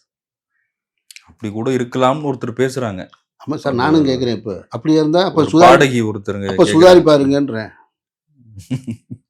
இல்ல, இது அதாவது ஒரு கான்ஸ்பிரசி தியரி வந்து இப்ப எல்லாமே சதி, சுத்தி நடக்கிறதே சதி, நம்ம பிறந்ததே சதி, நம்ம வாழ்றதே சதி. அப்ப அதெல்லாம் கற்பனை, அது அரசியலுக்காக பேசப்படுகிற பேச்சுன்றதை நீங்க உணரணும். இல்ல, கொஞ்சம் நார்மலைஸ் என் மீது கடந்த 2 வருடங்களுக்கு முன்னாடி ஒரு குற்றச்சாட்டு வந்தது, உங்களுக்கு தெரியும். நீங்க அது பாஜகவுடைய சதின்னு நான் சொல்லல. நான் சொன்னா எங்கேயாவது என்னை விமர்சித்தது பாஜகவை சார்ந்தவர்கள், சங்கி மணலில் இருக்கிறவங்க, அப்படிதான் நான் சொன்னேனே தவிர நான் அதை சொல்றேனா எங்கேயாவது நான் சொல்றேனா இது அவர்களுடைய சதி அப்படின்னு? நான் எந்த குற்றமும் செய்யலன்னு நீங்க நிரூபிச்சீங்க, அவ்வளவுதான், முடிஞ்சு போச்சு. ஒரு இடத்துல எங்கேயோ ஒரு குற்றச்சாட்டு நம்ம மேல எழுது, நான் பாஜகவுடைய சதின்னு சொல்லலையே. அவரும் நிரூபிச்சிருக்காரு திருமண நிகழ்ச்சிக்கு வந்து. என்ன நிரூபிச்சிருக்காரு? அவர் வேற மாதிரி நிரூபிச்சிருக்காரு. இல்லைங்க, நான் சொல்லலைங்க, நீங்க தான் சொன்னீங்க. இது திமுகவோட சதினா அதுவும் திமுகவுடைய சதியா கூட இருக்கலாம், கவனமா இருங்கன்னு தான் சொல்றேன். உண்மை தானே? அண்ணன் செந்தமிழன் சீமான் அவர்கள் வந்து முதல்ல வந்து நான் ஒரு ஈழத்து பெண்ணை தான் திருமணம் செஞ்சுப்பேன் அப்படின்னு சொல்லிக்கிட்டே இருந்தார் திருமணத்துக்கு முன்னாடி. ஆனால் அவர் ஈழத்து பெண்ணை திருமணம் செய்யலை. அப்போ நான் போய் கேட்டேன் ஒரு முறை. நான் அவரோட நிறைய உரையாடி இருக்கேன். என்னளவுக்கு அவரோட உரையாடியவர்கள் ரொம்ப குறைவு தான். என்னை விட உரையாடியவர்கள் ரொம்ப குறைவு. என்னை விட அவரோடு நட்பு கொண்டவர்கள், என்னை அவரை புரிந்து கொண்டது போல, அவரை நான் புரிந்து கொண்டது போல ரொம்ப குறைவு. நான் பொது வெளியில் இப்போ நாம் தமிழர் தம்பி எனக்கு எதிராக தானே பேசுகிறாங்க. அது பேசிக்கிட்டே தான் இருப்பாங்க. அவருக்கும் எனக்குமான உறவு என்னன்னு எங்கள் 2 பேருக்கு மட்டும்தான் தெரியும். அதை நாங்கள் பொது வெளியில் சொல்லணுன்ற அவசியம் இல்லை. ஏன்னா நான் அந்த இயக்கத்தில் இல்லை, அந்த உறவோடு இருக்கேன். முடிஞ்சு போச்சா? அப்போ அவர்கிட்ட ஒரு முறை கேட்கும்போது கேட்குறேன் நான், என்னண்ணே இந்த மாதிரி ஈழத்து பெண்ணை திருமணம் செய்வேன்னு சொன்னீங்க. இல்லை, எனக்கும் அந்த நோக்கம் இருந்தது. ஆனால் இப்போ ஈழத்து பெண் யார் அப்படின்ற ஒரு கேள்வி வருது. ஒரு 2, 3 பெண்களை வந்து என்னை நெருங்கி வரக்கூடிய சூழல் ஏற்பட்டது. அது ராவுடைய ஏற்பாடாக இருக்குது. ம், ம். நான் ஈழத்து பெண்ணை திருமணம் செய்வேன் அப்படின்றதுக்காகவே என்னை நோக்கி சில பெண்கள் வர்றாங்க. அவங்க யாருக்கு வேலை செய்கிறாங்கன்னு தெரியல. இந்த இடத்துல கவனமாக இருக்க வேண்டியது. நம்மளுடைய எதிர்கால அரசியலே பாழாக போயிடும், சிக்கலாயிரும், கேள்விக்குறியாக மாறிடும் அப்படின்னாரு. அது ரொம்ப லாஜிக்காக பட்டது எனக்கு. நான் சொல்கிறது புரியுதுல உங்களுக்கு? புரியுது, புரியுது. அது லாஜிக்காக இருந்தது. அப்போது அந்த இடத்துல சந்தேகப்படணும்ல. அப்போது ஒரு நாட்டை ஆளணும்னு சொல்லி ஒரு உயர் இடத்துக்கு போகும்போது நம்ம ரொம்ப கவனமாக இருக்கணும்லன்ற நான். எனக்கு மக்கள் செல்வாக்கு இருக்குது, எனக்கு பேரன்பு மக்கள் என் மேலே கொண்டிருக்காங்க. என்னுடைய கரூர் மரண நிகழ்வோ அல்லது எனக்கு வந்து வரி கட்டலைன்னு சொல்லி நீதிமன்றத்திலேருந்து வர்ற உத்தரவோ, நான் பத்திரிகையாளர்களை சந்திக்கலையோ, என் மீது எவ்வளவு குற்றச்சாட்டுகள் என்னுடைய மனைவி விவகாரத்தை செஞ்சாங்களோ, எவ்வளவு இருந்தாலும் என்னுடைய மக்கள் என்னை நேசிக்கிறாங்க அப்படின்றதுக்காக நான் தொடர்ந்து தவறே செஞ்சுக்கிட்டே இருக்க முடியாது. அப்படி இருக்க முடியாது இல்லையா? அப்படி இருக்கவும் கூடாது இல்லையா? சரியாவார்னு நான் நம்புறேன், நம்பிக்கை இருக்குன்னு இப்பவும் நம்புறேன். நான் நம்புறேன். சரி ஆகணும்ல ஒரு மனுஷன். எல்லாரும் சரி ஆவாங்கல்ல, பக்குவம் அடைவாங்கல்ல. ஒரு வயது தெரியாம செஞ்சா அது சரிப்படுத்தலாம். இப்ப தெரிஞ்சே செஞ்சாருன்னு நீங்க ஒத்துக்கிறீங்க. இதைத்தான் நானும் சொன்னேன். தெரியுது, இதைத்தான் நானும் சொன்னேன். அப்போ விமர்சனம் வரும்னு உங்களுக்கு தெரியாதா? தெரியும். அதே சார் தெரியாம இருக்கும். விமர்சனம் வரும்னு தெரியும். அது பரவாயில்ல. இப்ப அதையும் கூட நார்மலைஸ் பண்ற மாதிரியான உங்க தொண்டர்கள் பேசுறாங்க. எல்லாரும் நார்மலைஸ் பண்ணதான் சார் செய்வாங்க. யாருதான் அப்படி இல்ல, எல்லாரும் சார் நித்யானந்தா கையும் களவுமா மாட்டினார் சார். நார்மலைஸ் ஆயிடுச்சா இல்லையா? அவர் தனிநாடு போயிட்டாரா இல்லையா? நீங்க நல்லா கவனிக்கணும். அவரு ஒரு நடிகையோட படுக்கறையில் இருந்த காட்சி வர்றதுக்கு முன்னாடி வரைக்கும் அவர் மாநிலத்தில் ஒரு பிரஜையா இருந்தார். இப்போ அந்த காட்சி வெளியானதுக்கு பின்னாடி அவர் ஒரு நாட்டுக்கு அதிபர் ஆயிட்டார். நீங்க அப்படித்தான் நீங்க விளங்கிக்கணும். ஆனா தலைமறைவு வாழ்க்கை வர்றாரு. என்ன தலைமறைவு? சந்தோஷமா இருக்காங்க. ஒரு நாடே அவர் கையில் இருக்குங்க. இந்தியானால கண்டுபிடிக்கவே முடியலைங்க அந்த நாட்டை. இந்தியா பெரும் வல்லரசு, உலகின் இரும்பு மனிதராக ஐயா மோடி இருக்காரு. ஆனால் அந்த நாட்டை கண்டுபிடிக்க முடியல. அது எங்கே இருக்குன்னு தெரியல.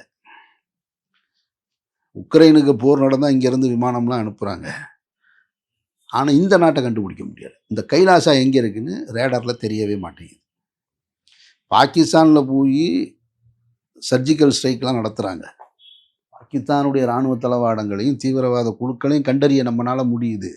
ஆனால் கைலாசா எங்கே இருக்குன்னு கண்டுபிடிக்க முடியல. அப்போது ஒரு பலமான ஆளாயிட்டாரா இல்லையா?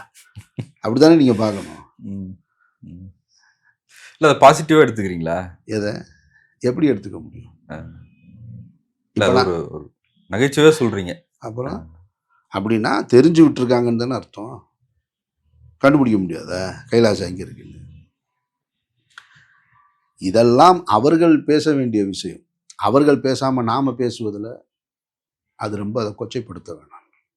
நான் அப்படித்தான் போகிறேன். நான் சொல்கிறது குடும்ப வாழ்க்கையிலையோ எனக்கு வந்து விஜய் அவர்களுக்கும் அவருடைய மனைவிக்கும் நடந்த விவகாரத்தில் உள்ள நான் அது மாதிரியான ஒரு அருவருப்பான செயல் எதுவுமே கிடையாது. 2 நல்லவர்கள் விவகாரத்தை செய்யக்கூடாதா? 2 பேருமே நல்லவங்களாக இருக்கலாம். அதில் ஒருத்தர் கெட்டவர் ஒருத்தர் நல்லவராக இருந்து தான் விவகாரத்தை செய்யணும்னு இல்லை. 2 பேருமே நல்லவங்களாக இருக்கலாம். எங்கேயோ ஒரு புரிதல், ஏதோ ஒரு தேவை, ஒரு அடுத்த கட்டத்துக்கான நகர்வு, அதுக்கு அது இடைஞ்சலாக இருக்குன்ற விவகாரத்தை நோக்கி போகலாம். அதெல்லாம் அதுக்குள்ளே வரவே விரும்பலை. ஆனால் இன்றைக்கு சமூக வலைதளங்களில் நேற்று வரைக்கும் பாதுகாக்கப்பட்ட பெட்டகத்தில் இருந்த சங்கீதா அவர்களும் சஞ்சய் அவரும் அவருடைய தங்கையார் திவ்யா சாசா சாசா அவர்களும் புகைப்படமாக பொதுவெளிக்கு வந்து நகைச்சுவையாக்கப்பட்டுக்கிட்டு இருக்காங்க. விவாதத்துக்குள்ளே வந்திருக்காங்க. அதில் முதன்மையாக இருக்கிறது விர்ச்சுவல் வாரியர்ஸ். அது எவ்வளோ பெரிய அதை விஜய் கண்டிக்கணும்ன்றீங்க. அப்புறம் கண்டிக்கணும் தாங்க. எனக்கு கோவம் வருதுங்க அந்த ஐட்டம்ன்ற அதை பார்த்துட்டு எனக்கு அவ்வளோ கோவம். அந்த கோவத்தின் வெளிப்பாடு தாங்க அந்த பதிவு போட்டேன் நான். அம்மாங்க ஒருத்தனுக்கு ஒரு 25 வயசு பையனுக்கு அம்மாங்க.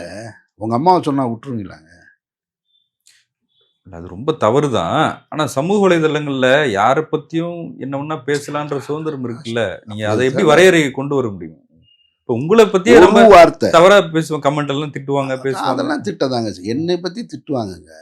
என்னுடைய குடும்பத்தை பற்றி திட்டினாங்கன்னா நான் நடவடிக்கை எடுப்பேன்ல. நான் போய் என்னை பற்றி திட்டும்போது நான் சும்மா இருப்பேன். என் குடும்பத்தை பற்றி ஒருத்தர் திட்டி பார்க்க சொல்லுங்கள். அவன் ரூட் எங்கேன்னு போய் கண்டுபிடிக்க மாட்டேன் நான். அவன் ஆள் எங்கேன்னு யாருன்னு பிடிக்க மாட்டேன். புகைப்படத்தோடு போட்டு ஒருத்தன் போட்டுட்டு வாழ்ந்துருவானா அந்த சமூகத்தில்? விட்டுருவானா நான்? அப்புறம் நான் வாழ்கிறதுல என்ன அர்த்தம் இருக்கு? நான் சொல்கிறது, நீங்கள் என்னையும் கொண்டாட வேணாம், என்னுடைய குடும்பத்தையும் விமர்சிக்க வேணாம். ஒரே ஒரு வரி இல்லை. ஆனால் அவர் எல்லாத்தையும் அங்கீகரிக்கிற மாதிரி அது ஒர்த்து இல்லை அப்படின்னு சொல்கிறாரு. அதாங்க அது ஒர்த்து இல்லைன்னா அதுக்கு தமிழ் அக்கான்னு அது அவ்வளோ பெருசாக எடுத்துக்க வேண்டாம். ஒர்த்து இல்லைன்னா அதுக்கு என்ன தமிழாக்கன்னா அது விலை மதிப்பற்றது. நீங்களே அதை அப்படி கொச்சப்படுத்துறீங்க. அது மதிப்பில்லாதது, செல்லா காசு. ஒர்த்து இல்லைன்னா அது செல்லா காசு, மதிப்பில்லாதது. நீங்களே மதிப்பில்லாததுன்னு சொன்னால் அப்புறம் அவன் அதை கொச்சப்படுத்த தானே செய்வான். அது திமுக எடுத்து செய்யலை, அதிமுக எடுத்து செய்யலை, நாம் தமிழர் எடுத்து செய்யலை, உங்களை களத்தில் எதிர்க்கிறவங்க எடுத்து செய்யலை, உங்கள் கட்சிக்காரங்க செய்கிறாங்கன்றது தான் கூடுதல் வருத்தத்துக்குரிய விஷயமா நான் பார்க்குறேன். நான் அவ்வளோதான். அப்போ தான் நான் சொல்கிறேன், இப்படி 2 மகளிர் இருக்காங்க. ஒரு எதிர்காலத்தில் சிறப்பாக வாழ்க்கையை வாழ வேண்டிய ஒரு பொண்ணு இருக்காங்க, சாசா. அந்த பெண்ணுக்கும் ஒரு ஆணுக்கும் வழிநடத்தக்கூடிய தாய் ஒரு இடத்துல இருக்காங்க. இந்த 2 மகளிருக்கும் அநீதி நடக்கும்போது மகளிர் தின விழாவா அப்படின்ற கேள்வியை தான் நான் முன்வைக்கிறேன். அந்த இடத்தில் கூட அவர் சொல்லியிருக்கலாம். இதை சொன்னதுக்கு இன்னும் 2 வரி கூடுதலாக, அதே என்னுடைய குடும்ப விவகாரம், அது குறித்து எனக்கு நீங்கள் ஆறுதலாகவும் சொல்ல வேணாம், அவர்களே யாரும் கொச்சைப்படுத்த வேணாம். வாழ்ந்த வாழ்க்கையை கொச்சப்படுத்த கூடாதுங்க. அதை எப்படியும் கொச்சப்படுத்த முடியும்? நான் ஒருத்தருக்கு ஆதரவு தெரிவிக்கிறேன்றக்கா எது வேணாலும் பேசிட முடியுமாங்க? அந்த வழி நம்ம உணர முடியாது இல்லையா? நான் என் மீது ஒரு குற்றச்சாட்டு வரும்போது, என் மகன் கல்லூரிக்கு போகும்போது அவன் சந்தித்த ஒரு அவமானத்தை நான் பார்க்குறேன்ல, என்னுடைய மகள் வேலைக்கு போன இடத்துல சந்தித்த அவமானத்தை நான் பார்க்குறேன்ல, அப்போது சஞ்சய்க்கு அது நிகழும்ல. தன்னுடைய தாயை ஒருத்தர் இப்படி போட்ட பதிவு நிரந்தரமாக இருக்கும்ல. இப்போ வரைக்கும் அந்த பதிவு நீக்கப்படலை. ஒரு பெண் அறுத்துருவேன்ற அந்த வார்த்தை எங்கிருந்து வருது? அவ்வளவு படுகேவலமான, சிவாஜி கிருஷ்ணமூர்த்திக்கு இணையான வார்த்தை இல்லையா அது? அதையெல்லாம் நம்ம அனுமதிக்க கூடாதுன்னு சொல்கிறேன். காலம் இதெல்லாம் மறக்கடிக்க செய்யணும். அதை தான் நான் கடவுள்கிட்ட பிரார்த்தனை செய்கிறேன். அந்த குடும்பத்துக்கு எந்த அவமானமும் ஏற்படாமல் கடந்து போகும் அப்படின்னு நான் பிரார்த்தனை பண்ணுறேன். அவங்க மீது அக்கறை கொண்டு, அன்பு கொண்டு, நான் ஒரே நம்பிக்கையாளனாக இருக்கிறதுனால இது போன்ற அவமானங்களை விஜயோ அவருடைய குடும்பத்தாரோ சந்திக்கக்கூடாதுன்றது என்னுடைய பிரார்த்தனை. விவாகரத்து வேணும்னு வலியுறுத்துறாங்க. அதே சமயம் விஜயோட வீட்டில் எனக்கு உரிமை இருக்குது, அதில் நான் இருக்கணும் அப்படின்னு சொல்கிறாங்க. பசங்களுக்கு தேவையானதை செய்யணும் அப்படின்னு சொல்கிறாங்க. அப்போ விவாகரத்து கேட்குறவங்க எனக்கான உரிமை வேணும், வீட்டில் நான் இருக்கணும் அப்படின்னு ஏன் கேட்குறாங்கன்ற ஒரு கேள்வி எழுது. எப்படி பார்க்குறீங்க? இல்லை, அதில் ஒரு சின்ன கருத்து முரணாக நான் உணர்றேன். அது சரியாக பதிவு செய்யப்படலையா அல்லது நோக்கம் என்னன்றது இன்னும் நமக்கும் சரியாக விளங்கலை. அதாவது விஜய் அவர்களுடைய சொத்தில் மகனுக்கும் மகளுக்கும் பங்கு வேணும், தனக்கும் ஒரு காப்புரிமை வேணும் அப்படின்னு கேட்குறது, சொத்தில் உரிமை வேணும்னு கேட்குறத, அது இந்திய அரசியலமைப்பு சட்டமும் சொத்து வழங்குறதுக்கான சட்டமும் என்ன சொல்லுதோ அந்த அடிப்படையில் கேட்குறதா நான் உணர்றேன். அது தவறாக இருக்க முடியாது, சொத்துரிமை சட்டத்தின் அடிப்படையில். ஆனால் விஜய் அவருடைய வீட்டுக்குள்ளே எனக்கு இடம் வேணும் அப்படின்னு கேட்குறது எனக்கு கொஞ்சம் முரணாப்படுது தனிப்பட்ட முறையில். ஏன்னா அவர் வந்து என்னை அங்கே இருக்க விடாமல் துரத்திட்டாரு அப்படின்ற ஸ்டேட்மெண்ட் அவங்க சொல்கிறாங்க. அல்லது அவர் வந்து வேற ஒருத்தரோட உறவில் இருக்கிறதா சொல்கிறாங்க. அப்படி இருக்கும் பொழுது அந்த வீட்டுக்குள்ளே இருந்து அது போன்ற காட்சிகளெல்லாம் திரும்பி பார்க்கணுமா அப்படின்ற ஒரு கேள்வி எழுது. அப்போ அது ஒரு சின்ன முரண் இருக்கு. இல்லை, வீட்டில் என்ன அனுமதிக்க மாட்டேங்கிறாருன்னு சொல்கிறாங்க. அதை அனுமதிக்காமல் இருப்பது சரின்னு தான் எனக்கும் தோணுது. அந்த இடத்துல 2 பேருக்குள்ள கருத்து முரண் வந்துருச்சு. அது என்ன காரணம்ன்றது நமக்கு தெரியாது. அது விவாதிக்கவும் கூடாது. தனித்தனியாக இருப்பது தான் சரியானது. ஒரே வீட்டுக்குள்ளே இருந்து கொண்டு மேற்கொண்டு அந்த சிக்கலை பெருசாக்கக்கூடாது. அந்த அந்த முரணை இன்னும் பெருசாக்கக்கூடாது. அந்த சண்டையை இன்னும் பெருசாக்கக்கூடாது. எப்போ பிரியணும்னு முடிவெடுத்துட்டோமோ அப்போ தனித்தனியாக இருப்பது தான் சிறந்தது. அவங்க ஏன் அந்த வீட்டுக்குள்ளே போகணும்னு கேட்டாங்கன்றது எனக்கு இன்னும் பிடிபடலை. நான் பிடிபடாமல் தான் நானும் சொல்கிறேன். யாராவது ஒரு வழக்கறிஞர் தான் இதுக்கு தெளிவான பதிலை சொல்லணும். ஆனால் ஒரு வார்த்தையை என்னால் உணர முடியுது. நான் யூகே சிட்டிசன், எனக்கு இங்கே வீடு இல்லை, என் கையில் பணமும் இல்லை அப்படின்னு சொல்லும்போது நமக்கு கொஞ்சம் நெருடலாக இருக்குது, மன வருத்தமாக இருக்குது. ஒரு புகழ்பெற்ற ஒரு நடிகர், செல்வாக்கு பெற்ற ஒரு நடிகர், பணபலம் உள்ள ஒரு நடிகர், அவருடைய மனைவி தனக்கு ஒரு வீடு இல்லை, தன்னுடைய பிள்ளைகளுக்கு வீடு இல்லைன்னு சொல்லுவது நமக்கு அந்த இடத்துல இதுக்காக இவ்வளோ தூரம் கஷ்டப்பட்டு மேலே வந்தோம். நம்ம தூக்கி கொஞ்ச குழந்தை தானே அது. இன்னைக்கு கருத்தியலாக வெளியில் நிற்கலாம், நம்ம சேராமல் கூட இருக்கலாம். அந்த பிள்ளைகள் மனைவி கஷ்டப்படணுமா? நம்ம வலதுகையில் தோளில் அரவணைச்ச மனைவியாக தான் இருக்க முடியும். அந்த அன்பின் வெளிப்பாடு தானே குழந்தைகள். அவங்க ஒரு பொது வெளியில் ரோட்டில் போய் நிற்கிறத ஒருத்தன் நம்ம எப்படி பார்க்கணும்? பார்க்கக்கூடாது. அப்படி நீங்களும் செய்யக்கூடாது, நானும் செய்யக்கூடாது அந்த வேலையை. கருத்து முரண் வரலாம், பிரியலாம், அதெல்லாம் ஓகே. அவங்களே ஒரு வசதி இல்லாத நிலைக்கு தள்ளக்கூடாது. அப்போ அதை பார்க்கும்போது எனக்கு இப்போ எஸ்ஏசி சுந்தரம் போன்றவருக்கு ஒரு வீடு இருக்குது. அவருக்கு ஒரு சாலிகிராமத்தில் ஒரு வீடு இருக்குது, அடையாரில் ஒரு வீடு இருக்குது. ஏற்கனவே விஜய் அவர்கள் இந்த வீடு நான் கதை சொல்ல போகும்போது போயிருக்கேன் அடையாரில் ஒரு வீட்டுக்கு, அங்கே ஒரு வீடு இருக்குது. எஸ்ஏசி அவர்கள் மனமும் வந்து என் வீட்டில் வந்து இருமான்னு சொல்லலாம். அது ஒரு உரிமை போராட்டமாக தானே அவங்க இல்லை, சொல்கிறாங்க. நான் சொல்கிறது உரிமை போராட்டமாக சொத்துரிமை கேட்குறதுல இருக்குது. எனக்கு தங்க இடம் இல்லைன்னு சொல்லும்போது சொல்கிறேன். நான் சொல்கிறது புரியுதா உங்களுக்கு? தங்க இடம் இல்லைன்னு சொல்லும்போது இந்த வீட்டில் இருந்துக்கன்னு சொல்லலாம். ஒரு தகப்பன் ஸ்தானத்திலேருந்து எஸ்ஏசி சொல்லலாம், தாய் ஸ்தானத்திலேருந்து அந்த அம்மா சொல்லலாம், சோபா சொல்லலாம். யாருமே சொல்லலைன்னா நான் சொல்கிறேன். அப்படிலாம் சென்னையில் உங்களுக்கு வீடு இல்லைன்னா நீங்கள் பயப்படாதீங்க, நான் இருக்கேன். என்னை போன்றவர்கள் நிறைய பேர் இருக்காங்க. உங்களை பாதுகாப்போம், அப்படிலாம் விட்டுற மாட்டோம். ஒரு பொதுவெளியில் வந்து இப்படி பேசுவது, அந்த இடம் வந்து கொஞ்சம் கவலை தரக்கூடிய ஒரு விஷயமாக இருக்குது. அதை தான் நான் சொன்னேன். அதை நம்ம டீப்பாக தெரியாது, உண்மையிலேயே அந்த சூழ்நிலையில் அவங்க இருக்காங்களா, அல்லது ஒரு வழக்கில் இதெல்லாம் போட்டால் தான் சில டேர்ம்ஸ் இருக்கும், இதெல்லாம் போட்டால் தான் அந்த டிவோர்ஸ் வழக்கு நிற்கும் அப்படின்னு. அதுக்கு லீகல் பாயிண்ட்ஸாக வழக்கறிஞர் எடுத்து கொடுத்தாரான்னு தெரியலை. அதனால் அது நம்ம அப்படி ஆனால் அதுக்குள்ளே இருக்கிற கோர் என்னென்னா, நான் சொல்ல வர்றது இதுதான். அப்படி அவங்கள விட வேண்டியதில்லை. அவங்களுக்கு சேர வேண்டியதை கொடுத்துட்டு ஒதுக்கிறது புத்திசாலித்தனம். அதுதான் சரியானது. அவங்களும் ரொம்ப ஒன்றும் கேட்கல, வார்த்தை தானே கேட்குறாங்க, வேற எதுவும் கேட்டது மாதிரி எனக்கு தெரியலை. சேர்த்து வைங்கன்னு சொன்னாதான் முரணு, சேர்த்து வைக்கணும்னு சொன்னாதான் அதை போய் யாருமே செய்ய முடியாது. உடன்படாத ஒருத்தர் விவாகரத்து கேட்கும்போது சத்தம் இல்லாமல் கொடுத்துறது தான் சிறந்ததுன்னு நான் நினைக்கிறேன். விவாகரத்தையும் கொடுத்துட்டு அவங்களுக்கான பொருளாதாரத்தையும் கொடுத்துட்டு அவங்க வாழ்க்கையை அவங்க பார்த்துப்பாங்க, அவர் பாட்டுக்கு அவருடைய அரசியல் பயணத்தை பார்க்கலான்றது என்னுடைய கருத்து. இல்லை, இது வந்து பர்சனல் அட்வைஸ் அப்படி எடுத்துக்கலாமா? கண்டிப்பாக. இப்போ அரசியலாக பொறுத்த வரைக்கும் இப்போ அமீர் வந்து பாஜகவை தீவிரமாக எதிர்க்கிறவர், திமுக மேலே ஒரு சாஃப்ட் கார்னர் இருக்கிறவர் அப்படின்ற ஒரு பார்வை இருக்குது. ஆனால் எல்லா அரசியல் கட்சிகள் மேலேயும் உங்களுக்கு ஒரு ஈடுபாடு இருந்திருக்கு, கருத்து இருந்திருக்கு. கமலஹாசன் கட்சி தொடங்கும் போதும் நீங்கள் போய் ஆலோசனை பண்ணீங்க, உங்களை கூப்பிட்டுருந்தாங்க. விஜயகாந்த் எதிர்கட்சி தலைவராக வரும்போது கூட நீங்கள் அவரை போய் சந்திச்சிருக்கிறீங்க.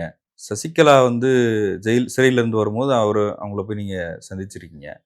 அப்போ பல அரசியல் கட்சிகள் இருக்காங்க. இப்போ நாம் தமிழ் கட்சியிலையும் உங்களுக்கு சில முரண்பாடு இருக்குது, ஆனால் தொடர்ச்சியாக அவங்க மேலே இருக்கிற ஆதரவு நிலைப்பாடுகளையும் பேசியிருக்கீங்க. அப்போ ஒரு ஆல்டர்னேட் வரணும்னு விரும்புகிறீங்களா? அது யாரா இருக்கணும், அது இவங்களா இருக்கணும். ஆல்டர்னேட்டிவ்ன்ற வார்த்தையை விட இந்த மண்ணுக்கும் இந்த மக்களுக்குமான அரசியல் இங்கே இருந்துக்கிட்டே இருக்கணும்னு விரும்புகிறேன். மக்களின் பிரதிநிதியா யாராவது இருந்துக்கிட்டே இருக்கணும். அதிகாரத்தில் மட்டும் இருந்து கொண்டு, ஆட்சி அதிகாரத்தில் இருந்து கொண்டு அதை வந்து ஒரு கம்பெனியாக யாரும் மாத்திரக்கூடாது. இல்ல உங்க கருத்துக்கு பெரும்பான்மையா ஒத்துப்போகிற இப்ப திமுக, விசிக, கம்யூனிஸ்டுகள். இப்ப நான் திமுக ஆதரவு நிலைப்பாட்டை எப்ப இருந்து எடுக்கிறோம்? 2016க்கு பிறகு. ஏன் நீங்க அம்மையார் சொல்லுங்க. ஜெயலலிதாவோட மறைவு, ஆ, அதுக்கப்புறம் எடுக்கிறீங்க. அப்போ எனக்கு 2 ஆப்ஷன் இருந்தது இங்க. ஜெயலலிதா என்கின்ற ஒரு தலைவரும், ஒரு திராவிட சிந்தனை உள்ள தலைவரும், கலைஞர் என்கின்ற ஒரு திராவிட சிந்தனை உள்ள தலைவரும், அல்லது திமுக என்கின்ற திராவிட சிந்தனை உள்ள கட்சியும் இருக்கிறதுனால நாம ஒரு சார்பு நிலைப்பாடை எடுக்கலை, மாற்றி மாற்றி எடுத்துட்டு இருந்தோம்.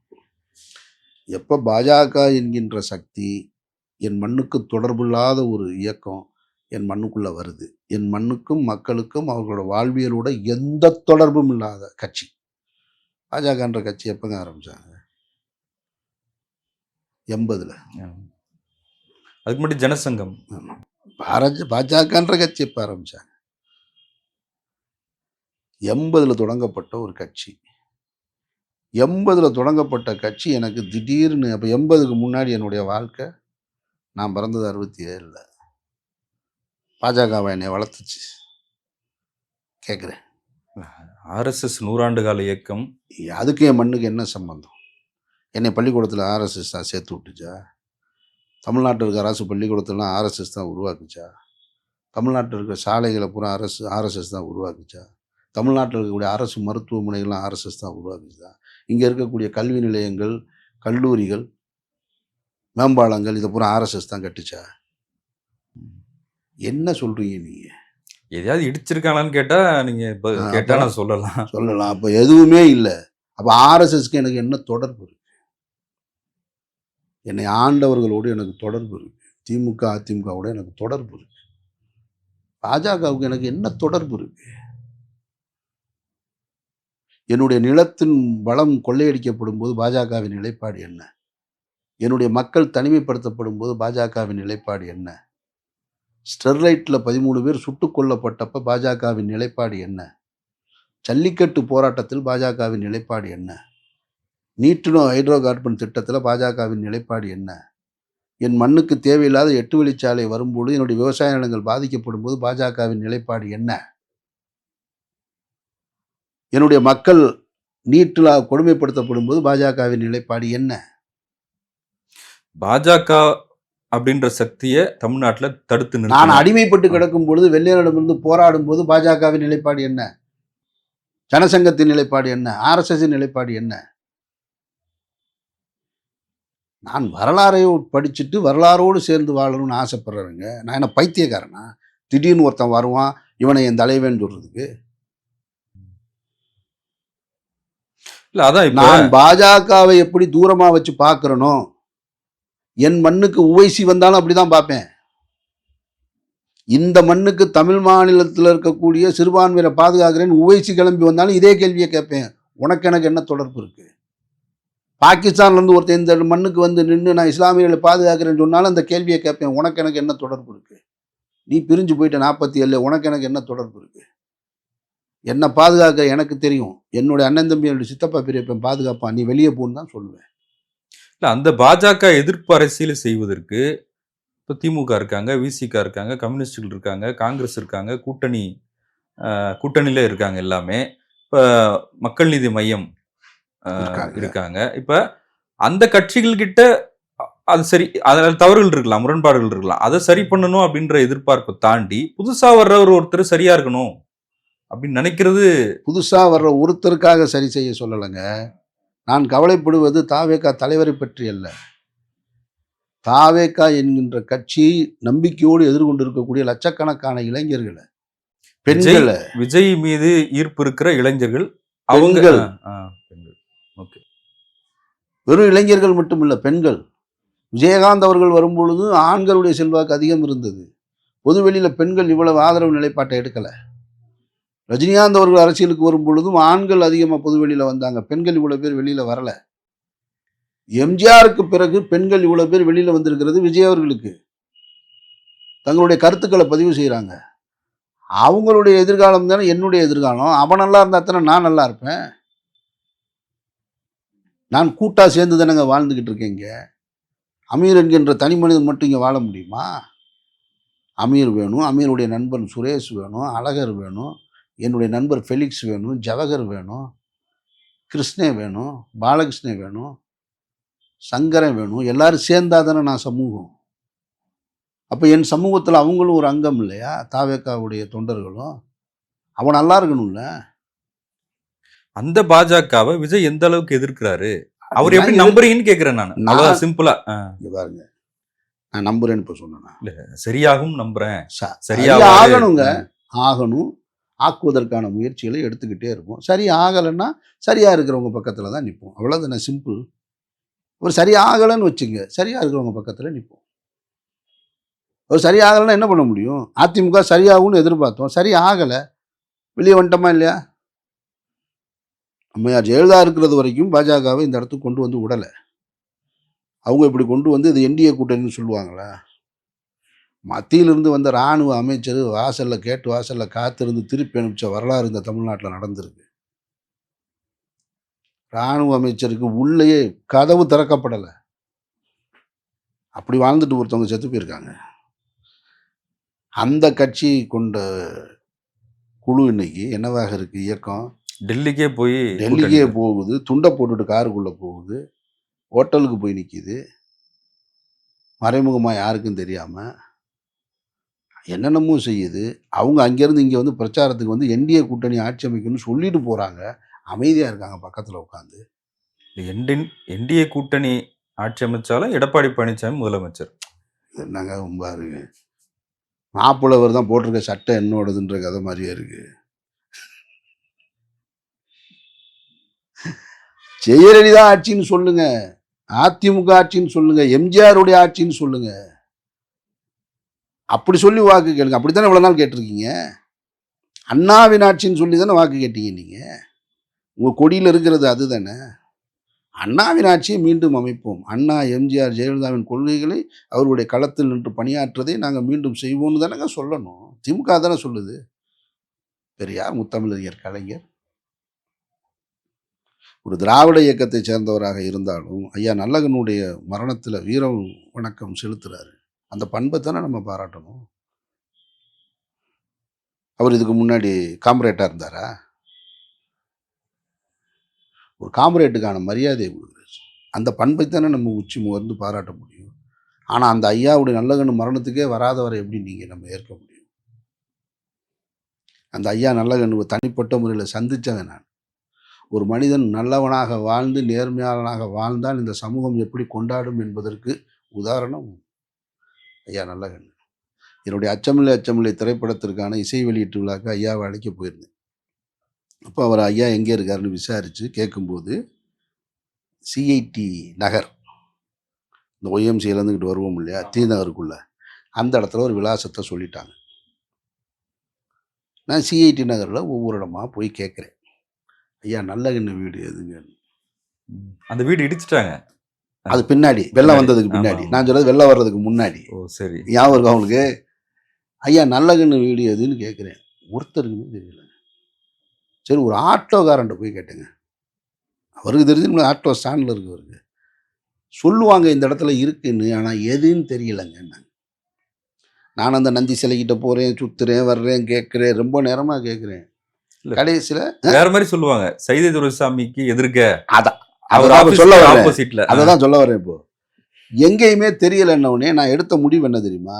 சைதை துரைசாமி ஆஃபீஸில் கேட்குற தவிர வழியே இல்லை. ஏன்னா சத்தியமாக அவருக்கு தெரிஞ்சிருக்கும். ஏன்னா அவர் அரசியல் கட்சியாக இருக்கிறதுனால அந்த ஆஃபீஸ்க்குள்ளே தான் போய் கேட்டேன். என்னை பார்த்த உடனே அவங்க பதறிட்டாங்க, என்னடா அதிமுக சைதை துரைசாமி ஆஃபீஸ்க்குள்ளே வர்றேன். ஒன்றும் இல்லை ஐயா நல்லகண்ணு வீடு எதுன்னு. அந்த எதிர்த்த வீடுனாங்க, ரோட்டு மேலே இருக்குங்க வீடு. அதில் என்ன கூத்துன்னா, நான் போய் நிற்கிறேன், கேட்டுக்கிட்ட நின்றுட்டுருக்காரு அவர். இப்படி கை அப்படி கேட்டு மேலே அப்படி கை வச்சு அப்படி காத்திருக்காரு. அது ஒரு தரைத்தளம். அப்புறம் நான் போனேன், ஐயா ரொம்ப நேரமாக கேட்டேன், அவர்கிட்ட எப்படி சொல்கிறது, உங்கள் வீடு தெரியலைன்னு சொல்கிறாங்கன்னு சொன்னாங்க. நான் என்னால் சரியாக கண்டுபிடிக்க முடியலைன்னு நான் சமாளிக்கிறேன். அவர் சிரிச்சுக்கிட்டே, தெரியாது நான் இங்கே இருக்கேன்னு பல பேர்த்துக்கு அப்படின்றாரு. வீட்டுக்குள்ளே போய் உட்காந்தா வெறும் புத்தகங்களா இருக்கு. அப்போ சொல்றாரு, அப்பதான் அந்த வெள்ளம்னு நினைக்கிறேன். சம்திங் அதுக்கு முன்னாடி வந்ததா, பின்னாடி வந்தா, அதில பூரா அந்த புத்தகங்கள்லாம் போயிட்டதா ரொம்ப சொன்னாரு. அப்புறம் அந்த வீடு இடிக்கப்பட்டது. இப்படி வாழ்ந்த மனிதர் தான். இல்ல அதுவும் அரசு குடுத்த வீடு அது. அவரு சொந்த வீடு கிடையாது. சொந்த வீடு இல்ல.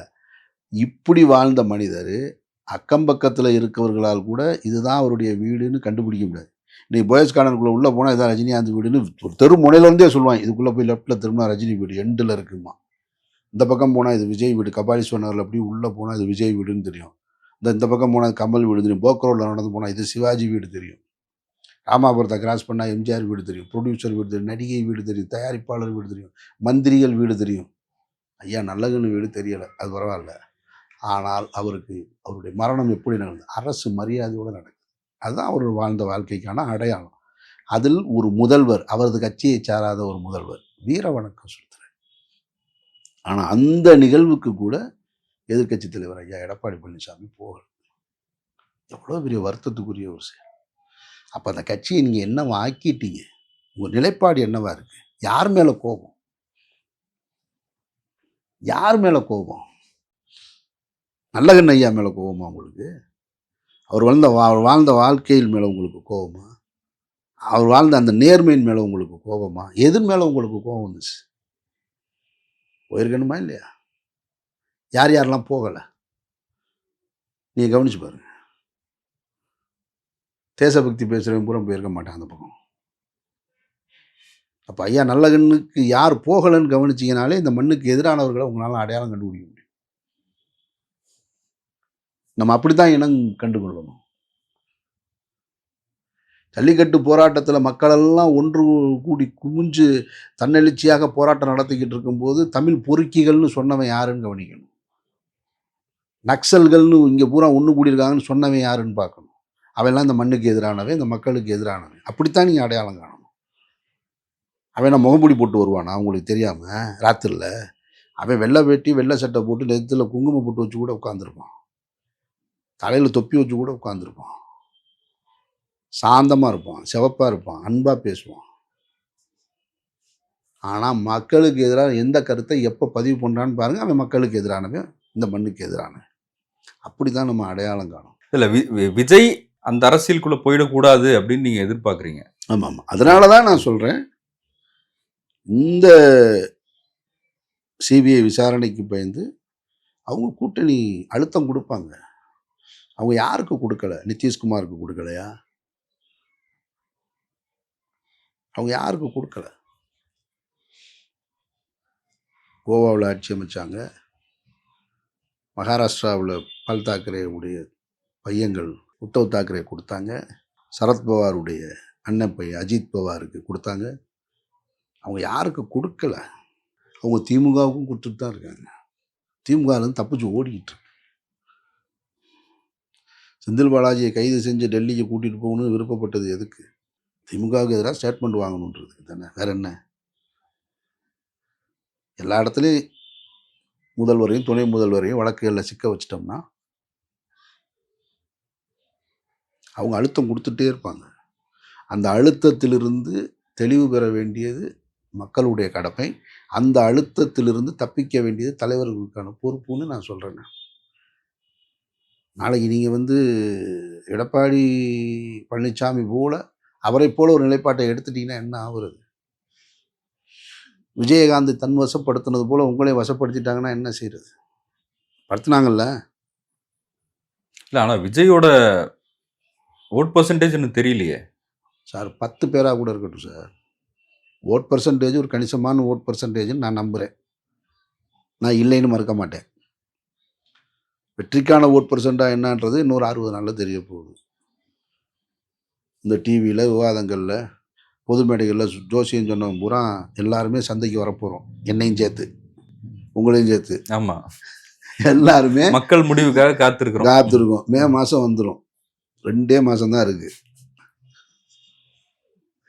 மக்கள் யார் கையில் ஆட்சியை கொடுக்க போகிறாங்க, யார் நம்புகிறாங்க, யாருடைய கொள்கையை ஏற்கிறாங்க, யார் நல்ல சக்தி யார் தீய சக்தின்னு மே மாதம் தெரிஞ்சிடும். மே முதல் வாரத்தில் தெரிஞ்சிடும். தமிழ்நாட்டை ஆளப்போவது தூய சக்தியா தீய சக்தியா அப்படின்றது மே மாதம் தெரியும். நன்றி. பல்வேறு விஷயங்களை பகிர்ந்துக்கிட்டீங்க. உங்களுடைய நேரத்துக்கு மிக்க நன்றி. நன்றி.